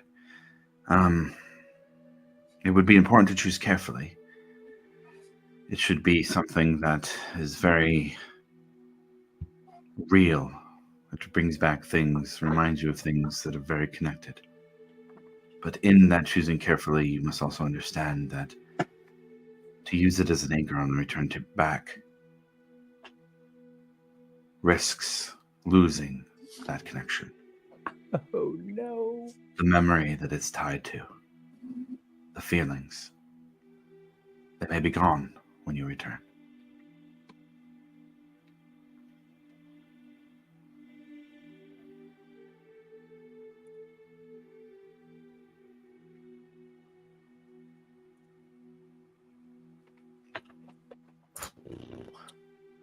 Was there a place? I know everything was kind of built up, but was there a place that Lumini's belongings were kept? Mm-hmm. I will go look for that. I think for the sake of this, given the station that you all carry, not just the station, but also the reputation that you all carry, you're able to make your way to the barracks. You ask about Lumini's belongings. One of the Crown's Guard brings out a small chest. And you open it up. I believe you guys gave her some really nice dragon armor, which should still be in here. Yeah, we gave her some dragon armor and I believe a nice sword as well. Yeah. Those are both still in here. As well as a small necklace. It's on a metal chain. Very simple. A blue, not a gem, but just a polished stone. And it's kind of black, but speckled with white in it. And circular. It kind of looks almost like stars in the night sky. That'll be the item. Yeah. He will grab that and he will put it on. Okay. What about the rest?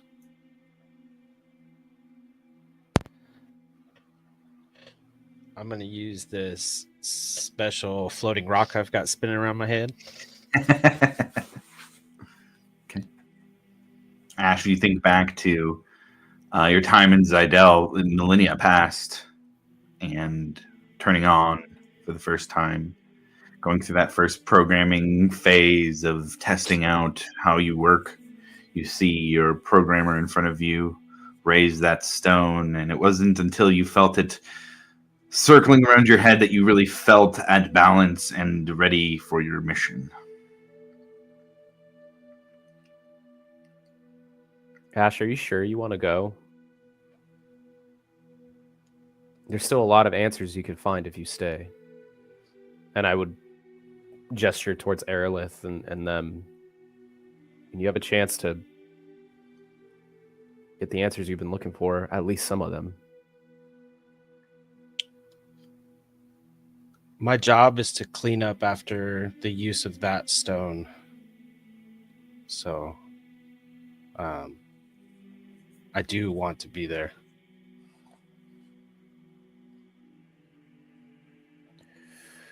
Okay.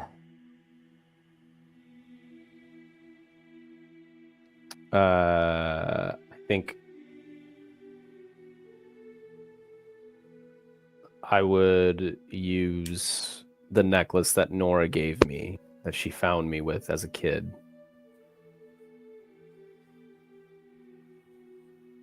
And I will go up to Aerolith, and I will tell him there's a very strong possibility that either I or this will be destroyed. And before that happens, I think I have more questions than answers about this thing. All I know that it was enchanted with null magic by me. And I don't think I ever told him my last name. So I will tell him. My name is Zavarius Autumn Creek.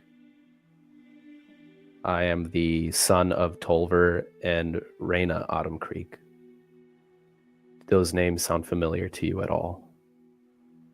Roll a D100. I will also.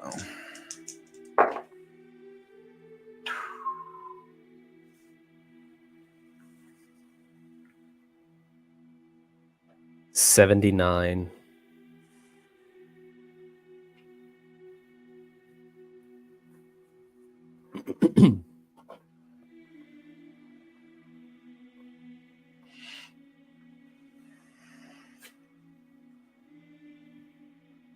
Yes, I did know them. Not well, but I'd heard their names. They were accomplished mages of Zidel, working on the magic that I would assume runs through that necklace. They wanted to protect those they cared about most from the eyes of the divine who are so fickle, jealous, and chaotic. They were trying to find a way to eliminate the harm that magic could cause, to create contingencies for if something were to happen to us. I think they'd be happy to know who you have become, and what you still do to try and honor that cause. Know that if you do this, you don't just do it for yourself. You are representing Zidel and their last gasp at making sure this world stayed safe from the fire of the gods.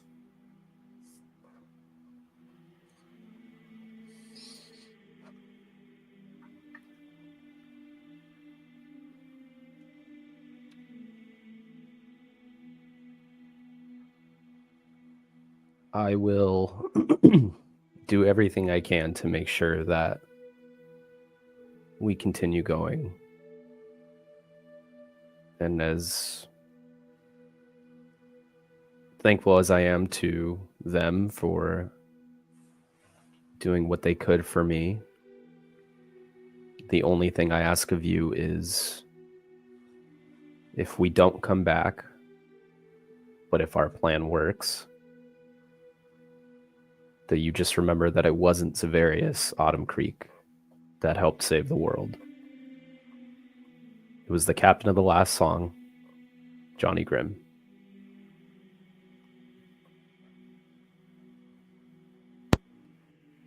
When he says that, Josh, I would like to overwrite the codex in my internal to say Johnny Grimm. Love it.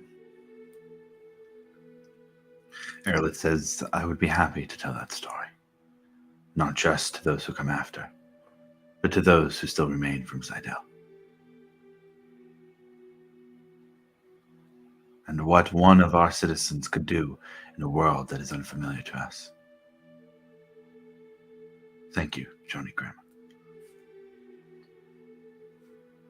Thank you.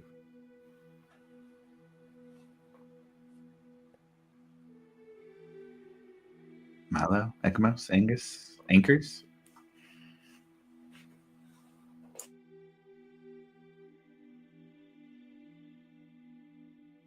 I think Milo is going to use his mom's ring of protection.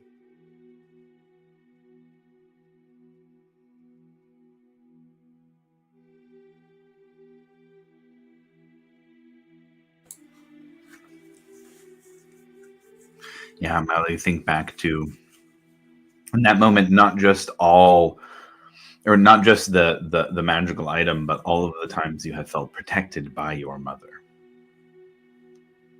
And that all of your excelling you have done, being this Zemnian wunderkind, able to learn new and ancient forms of magic without even really having to try that hard.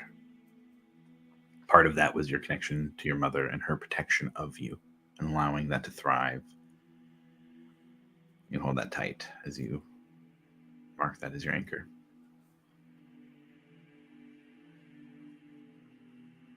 Two left.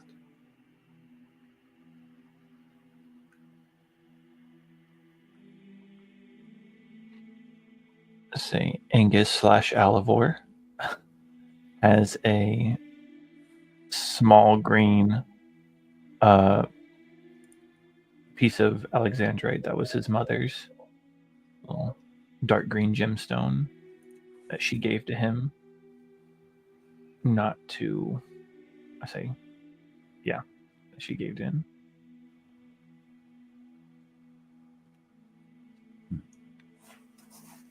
You remember back to the nightmares specifically in holding this, the nightmares that you lived over and over and over again, and how powerless you felt in those nightmares to do anything to change what had happened.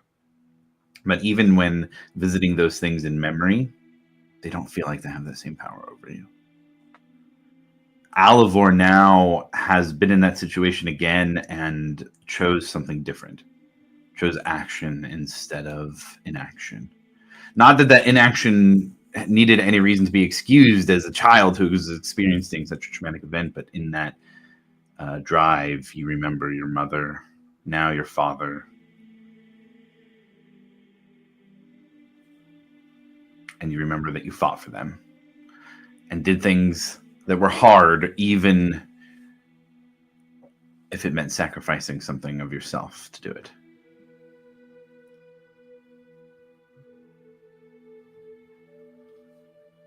I think you're last.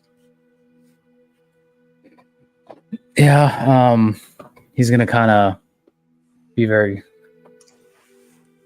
somberful or whatever, and kind of reach down to his necklace, as it was, his brother's spirit.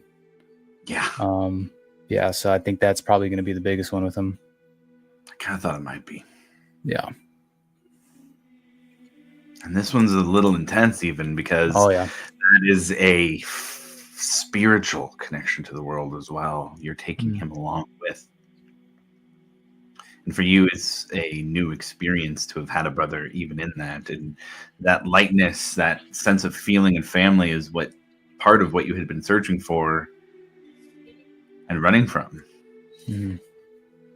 And now that you have it again, you know that strength of connection and that strength of family and strength of seeing how those choices echoed into your future, even when you ran from it, would be a very powerful anchor. Mm. And that there may be a moment where the time came where you'd have to decide how much of that connection and how much of that spirit of your brother you want to use to guide you and your friends home. Yeah, he'd look to everybody and you'd give up the whole amulet. Okay.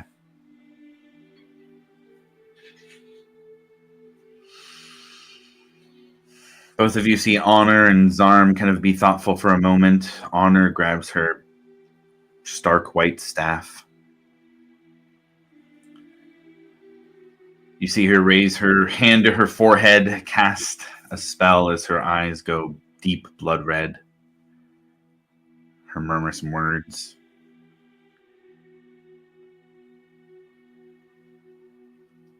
I'm ready to go when all of you are. The Alcantara is ready to receive us.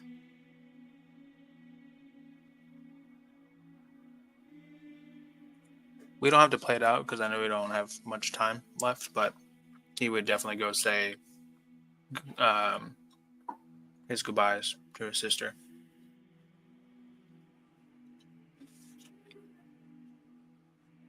Anything particular? Obviously, just a brief explanation of what's about to go down, but then that if he doesn't make it back for whatever reason, that she takes care of our people. The response she gives is, it would be hard to do without our people's champion. So make sure you come back. Well, if I don't come back, I nominate you. I said make sure you come back, brother. Okay. I don't want to have to come after you. You can try. Give a heartfelt goodbye. Likewise. Okay. I had missed a couple of sessions. Sorry. Was Morgana back here yet or no? She's on the Alcantara, I think so. Okay. Yeah, we left her on the ship. Yeah. Okay. All right, I'll do that when we get there then. All right. With that, Honor uses her blood magic to create 8 motes, little blood red motes. The 6 of you and Zarm as they all float around you. And you each feel them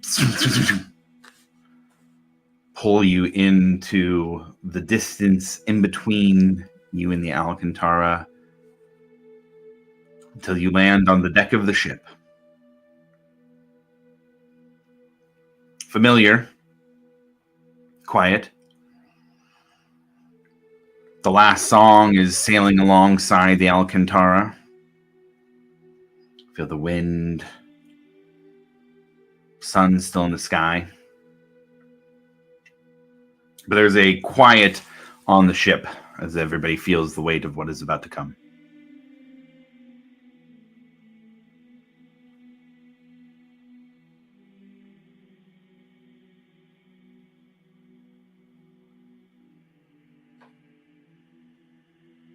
Ekamos, you do see Morgana here on the deck of the ship. Yeah, I'd approach her and ask her how she's doing. Kind of let her know what we're about to do. Say his goodbyes. Promise his best that he'd come back, and looking forward to some good news because I'm assuming he knows that she's pregnant, and kind of looks down at her. When you ask how she's doing, she just kind of brushes you off and doesn't listen. She is still a pirate after all. Right. She mostly just takes the time to listen to what you're saying. And you see her almost a little more open and vulnerable. She's still recovering a bit and trying to take it easy. And so there's a little bit more like kind of physical openness and vulnerability there. Yeah, Akamos would give her a hug and then say like a little blessing, like, kind of like pray for both himself, and the +1. Just kind of mumbles underneath his breath, pray for my safety and that I hope to return to see you. Roll that religion check and roll it with advantage. Yeah, buddy. Quicker than I thought it would.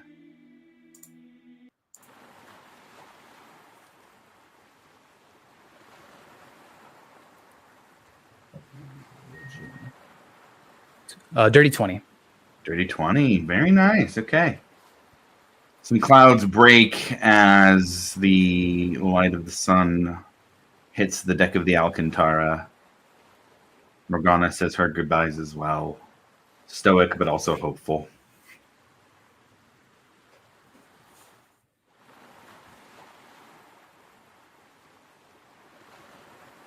And then as a last goodbye, I'll give her a kiss.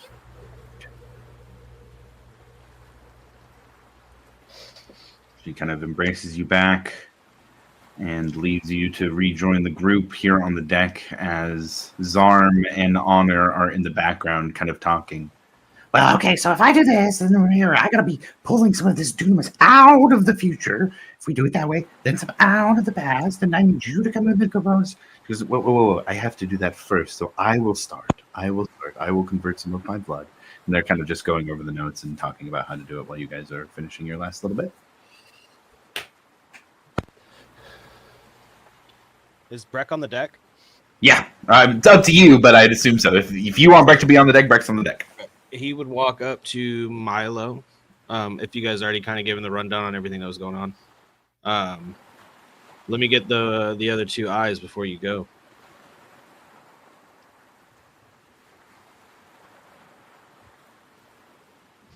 Insight check, just the top of my head. I'm not being deceptive or anything. I just, yeah. In case things go wrong, man. I'm not going to leave this world to doom. Milo produces them. There's a lot of stuff in this chest. It might take a couple of seconds. On that note, where we're talking about the chest, what are you taking? What are you leaving? Good question, gentlemen. How much stuff is in there? All the important shit. Is the war pick in there? Sure is. Oh, do we want to take that with? I mean, we take that with us there. I mean, would it be outside of the question just to hand over the whole? Because it's triggered by the little chest replica that Milo carries. Should I just hand that over to? I feel like if we fail, Breck would probably need it. I was gonna say, yeah. There's honestly no one safer to leave it with. I'll just give it all to Breck if we're not going to use any of it. Breck will take care of it. He would take the two eyes, hand it to him, and give them to Nora. Okay. And put the little in his pocket. Okay. Got it.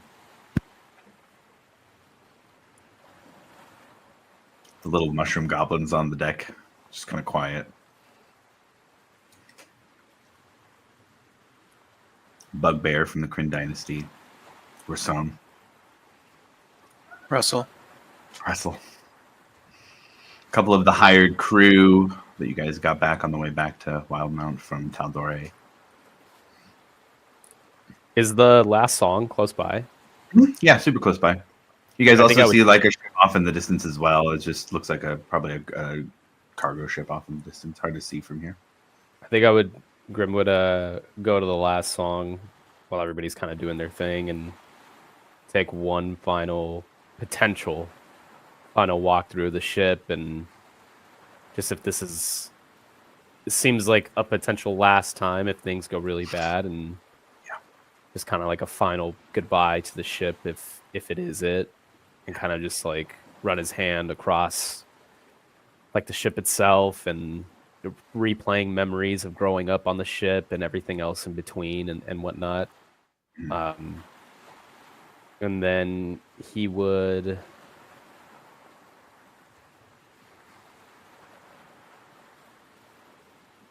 I think that's pretty much all he would do.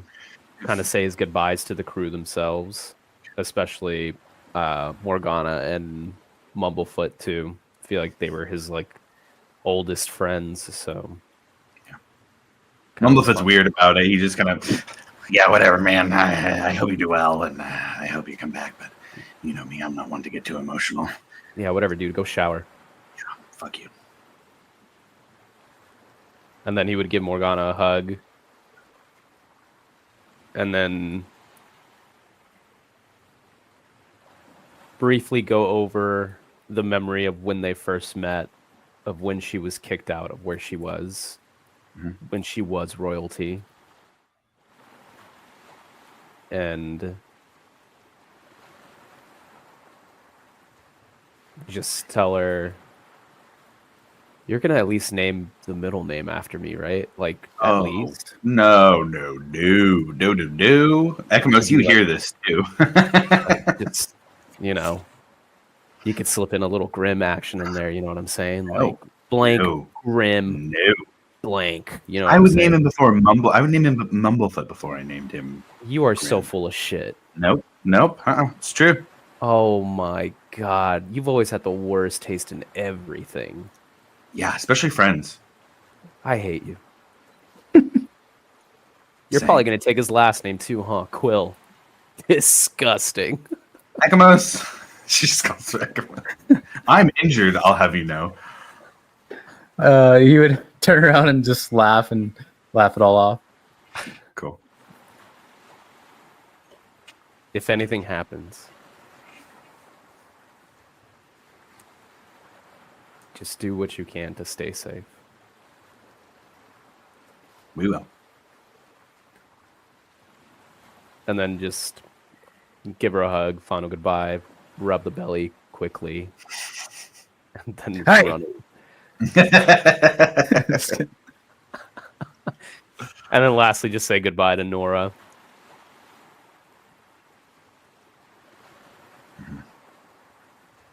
I think in this goodbye with Nora, you guys have said goodbye a lot over the last few months, and each one has been very impactful, and so she keeps it much lighter this time. Much more, almost. Standing next to Breck is a little weird. It's Breck, Breck, the Righteous Brand captain, next to Nora, the pirate captain. And she gives almost more of a militaristic, you be safe, Captain. Make sure they get home in one piece. Yeah, if I don't make it back, make sure he doesn't do anything. And I point at Mumblefoot. Oh, we'll keep him in line.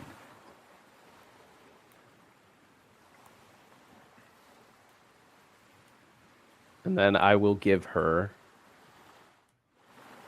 a small parchment, which she can open later. But in this parchment is a portrait of the original Last Song crew that Grimm had drew back when he had first gotten onto the ship, and he has held on to it since then. So it's just like a semi-group photo it's like a quick rough sketch that he had drawn as like a timestamp as a memory, so it's dated and everything. So you'll see like Morgana and Mumble, and you'll see Nora on there at the helm of the ship, and a couple other crewmates who have come and gone, whether they've died or they've gotten off the ship or whatnot. But just as like a timestamp for her to keep like the impact that this ship has had on Grimm has never kind of left, so he's carried that with him the entire time. But I'll give that to her, and then ready to go on my merry way, and that's it. Okay. You all look and see Zarm and Honor kind of have consensus about the order of casting and what they need to do. The mushroom goblin takes a handful of mushrooms. Can you hear him mutter under his breath? Let's fucking go. This is going to get wild.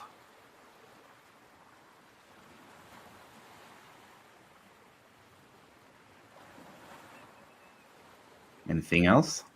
Breck's not going, right? It's Ash who's going. I think the Grimm would go up to Breck and just tell him, like, I never thought that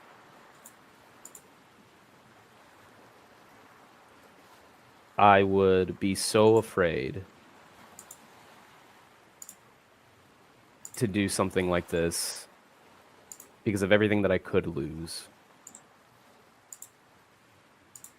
But I just need one promise that if anything should happen to me, please take care of them. And I point to the ship and to the crew and everything. And I will just give him my dark toe dagger that I've had since I became a part of the last song. And I'll just put it in his hands. And just be like, if I don't come back, at least there's something of me that's left behind.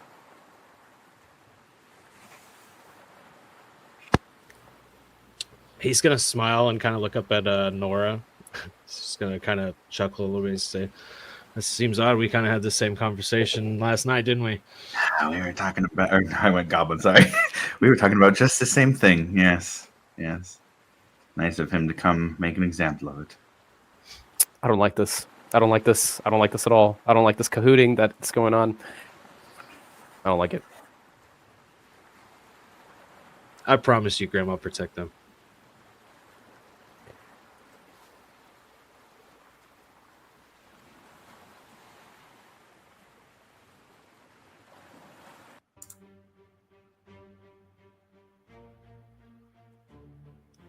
Everything's in place. Zarm looks to the party and says, "Past, present, or fucking something else." Or sorry, past, future, or something else. Zarm just feels like an unhinged Doc Brown, dude. It's just... Yeah, that's exactly what he is, dude.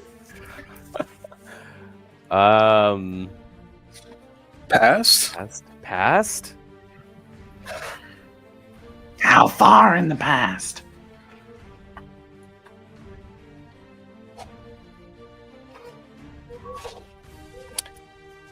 Ooh. Do we have an idea when vestiges were all at once used?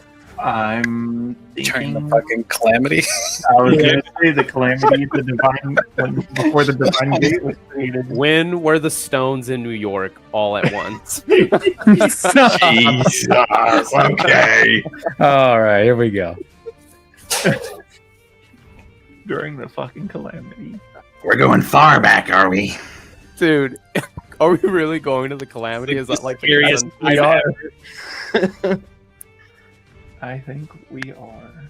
Let's go to the worst time to help solve this slightly bad time. Zarm claps his goblin hands together, begins to kind of make geometric symbols with them. Honor taps down her staff. You start to see a red swirl beneath her. She pulls a dagger out. She cuts across her hand. And you see her take her one hand from the other and start to draw out a lot of blood. And the more she draws out, the more collects in front of her. You see her start to physically get weaker, and she begins to spin it into a sphere. And then splits it out into 10 different spheres. And lines start coming out from those as a small circular arch starts to draw out.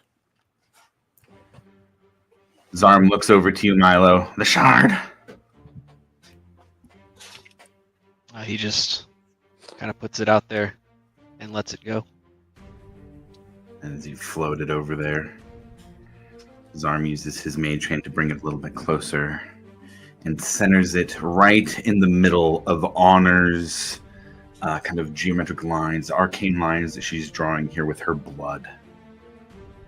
And as Zarm places the Chrono Shard there, he begins to move his hands around in those geometric shapes that he has. He kind of almost like moving a blueprint to a different screen, puts them up, and they overlay on top of this arch. And you see Milo, for you in particular, who's the wizard and is all about the equations and the formulas and the structures of these spells, sees this beautiful mix of sanguine and chronergy magic start to kind of cast together. And it moves around the Chrono Shard, and both of them start to connect to different points of the Chrono Shard. And you start to see it brighten.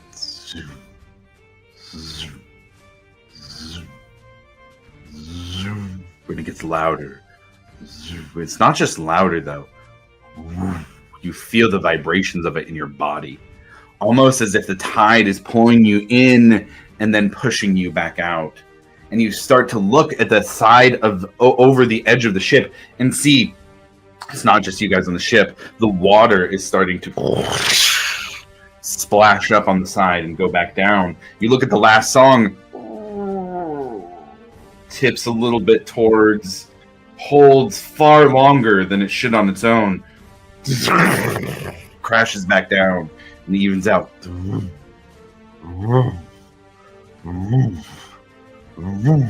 Zarm lets out a yell, "Here we go! Get ready!" And you see him, he sends out these purple like lashes of energy that go into the Chrono Shard, and each hit, it gets boom. You feel this. It pushes you out and then sucks you back in, almost like Milo's gravitational anomalies that he uses to like crush people with. And you start to look out, and you look up in the air, and it pulls it back in, and the clouds start moving towards the ship. The waves splash over the top of the ship. The last song gets pushed away, and in the waves around the ship now, it is just crashing over, and you start to see the next one push out, pull everything back in, and you start to see water now get pulled up over the edge of the ship, back down. Get ready! Zarm now telling you guys to move within the bounds of the spell. What do you do? I move within the boundaries of the spell. Do whatever the hell Zarm tells me to do. It's thick with energy as you step in. It feels like heat and electricity and pressure all at once. And Zarm and Honor move in with the group as well, and you can all see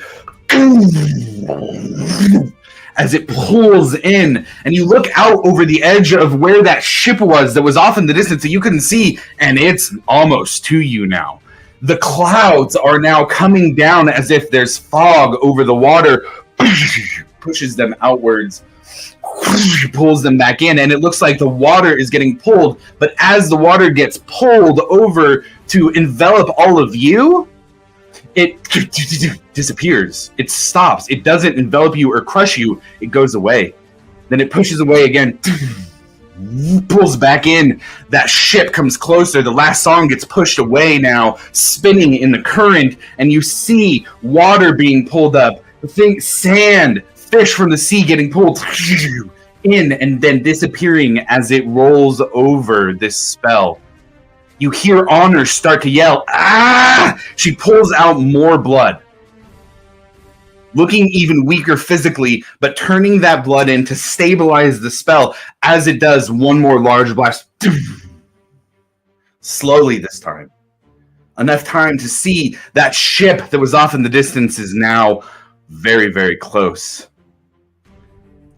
As it pulls back and lifts the ship out of the ocean, hurtling towards the Alcantara like it will crash into it. And as you see the name of the ship, the Shouting Squid, get closer and closer, it disappears outside of the bounds of the spell and is no longer there. With it, water, fish, sea creatures, rocks, dirt, algae of all kinds being pulled into this temporal anomaly, and all of you look at the skies, starts to tear apart. And everything for just a moment goes silent.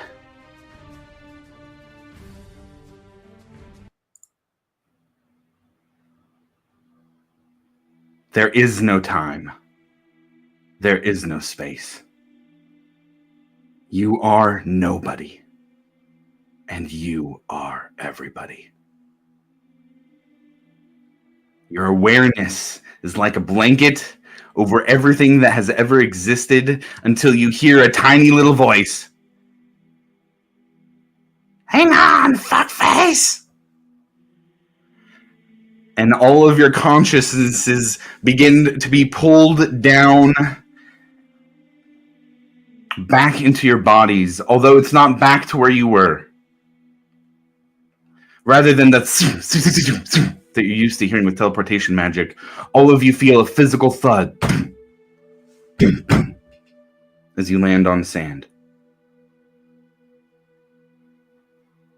Dry desert sand. Not the coast, not the beach, not the ocean. Desolation. Emptiness. A warm breeze passes by, and you look out to see a rocky landscape unfamiliar to any of you. And off in the distance, beyond the edge of the horizon in a mountain range that does not have a name or a story to any of you, you all see walking as tall as a mile high.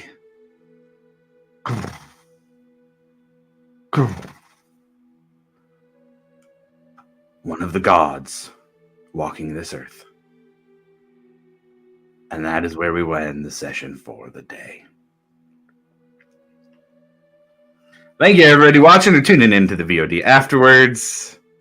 Thank you to the party for going along on these crazy journeys. We will catch you in a couple weeks for the next one. See you next time. I'm going to change the slow vibe here.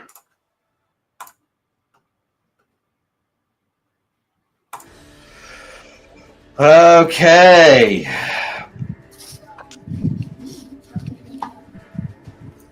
Think you're still alive? I think so. You Looks like it for now, at least. Looks like it for now, at least. Cool. Well, yeah. Thank you, guys. A lot of setup for the last little bit here, but I really appreciated some of the roleplay that you guys did. I have to say, one of my favorite moments was absolutely Grim getting thrown by Ash during the battle. That was fucking hilarious. Yeah. So let's do a highlight and direction, and then we will get out of here and get on with our weekend. Last bit of our weekend. Let's go screen order. Flynn, let's start with you, man. I figured if I said softly, it's got to count for something. If I gently throw his body. Yeah. Intention. I know we say it every time, but I think the roleplay just gets better and better with each session, man. Yeah, you guys are really fun to play this game with. I really enjoy it. Highlight for me was just everybody trying to kind of figure out what they were doing when we were sitting at the gallows. And it's like, well, what's Ash doing? Oh, I'm just over there eating trash. You know, that thing I do. And then looking for the picture books was fun. Yeah. Dirkathan Prince is an actual picture book from Xander. They have published it at this point, so Oh, really? someday you might actually see the actual picture book that you were reading today. Yep. Hell yeah. Cool. Makes sense. Gellert, what about you? Highlight. I don't know how I could have. I mean, there's a lot of highlights, but Jesus Christ, that end scene, your descriptions and everything. Gee, holy cow! Oh, thank you. This is wild. It felt like I was actually in it and everything. Like it was. No, that was fun. It was crazy. I thought Honor was going to go down.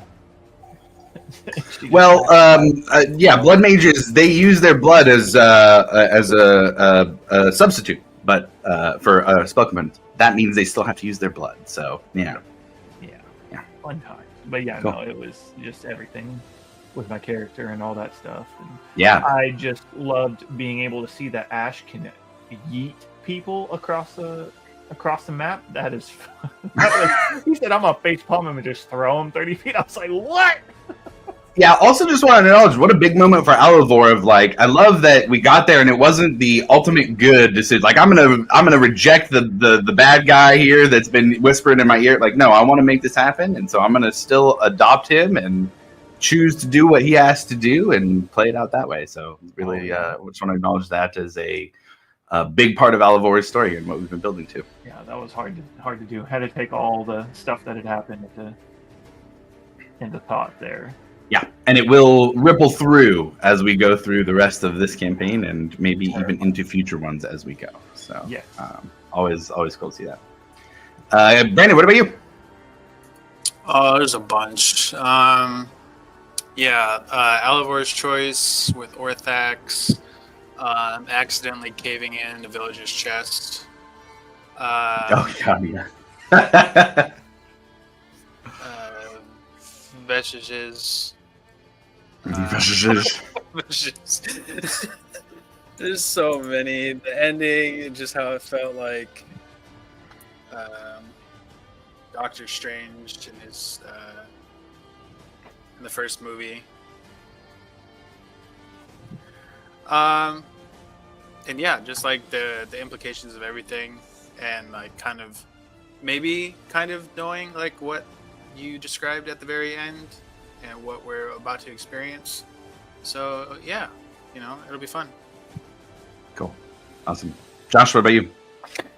Yeah, it's been a minute, but I liked that during combat I feel like I'm more like a utility player. So that was kind of cool. I was able to deal that damage, get a killing blow on top of that, and pick up Johnny, so that was fun to do for sure.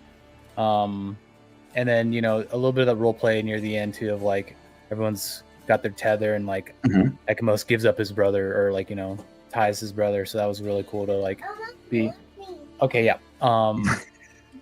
Just being able to tie that in was really cool. And then like, role playing out with Morgana too. So that was great. Hell yeah. Awesome. All right. Andres, what about you? Dude, Vestiges broke me for a solid 5 minutes. And it made it worse because I couldn't look at Brooks at all. Like, him laughing made me literally start coughing off camera. Like, I was laughing so hard I started coughing, like I had a coughing fit. It was so funny.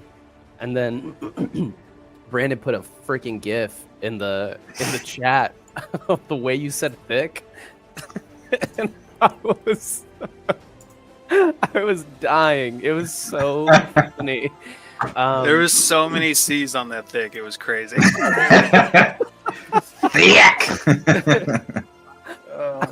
I will probably laugh at all this like all night tonight. It's gonna be so funny. Good. But from like the battle map that you had out and like just the setting and everything was insane. Like it was awesome. And then just to have everybody kind of play into like the battle aspect of everything was super cool. And then being thrown like a ragdoll was awesome. So I loved that. And then just like everybody else is saying, the RP I feel like is just getting on a whole other level of like, not just between us as players and whatnot, but I feel like the decisions that we've made as our players and stuff is so cool as well. Like it's It's like really tapped into like what would the player do, or what would your character do versus what would you as a player do, which I think is awesome. And then direction. I just hopefully we survive wherever we are and like whatever we're gonna do. I don't know. Honestly, I didn't think we were gonna choose this option. So I'm super pumped to see like what we do or like where it takes us and what implications happen after we go back and stuff like that. Like time travel and timelines and everything are always such a can of worms, and like just like, it always gets so I'm sure it'll be fine. Yeah, but I'm excited to see how your like what your rules of it are and how they play into it, right? Like every piece of literature and in movies have a different set of rules when it comes to that stuff. So I'm excited to see like the choices we make now, how you make them, like what are the consequences that you feel like should happen once we're back. So I'm pumped for that. Cool.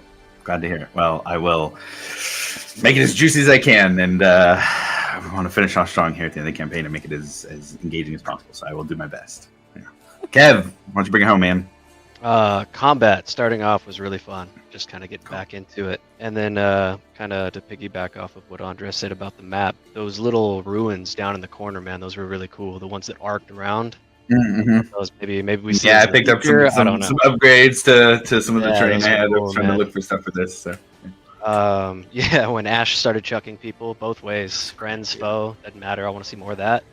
Varric striking the villager was pretty cool. I could do the crunch from here. And then as far as direction, man, time heist all the way.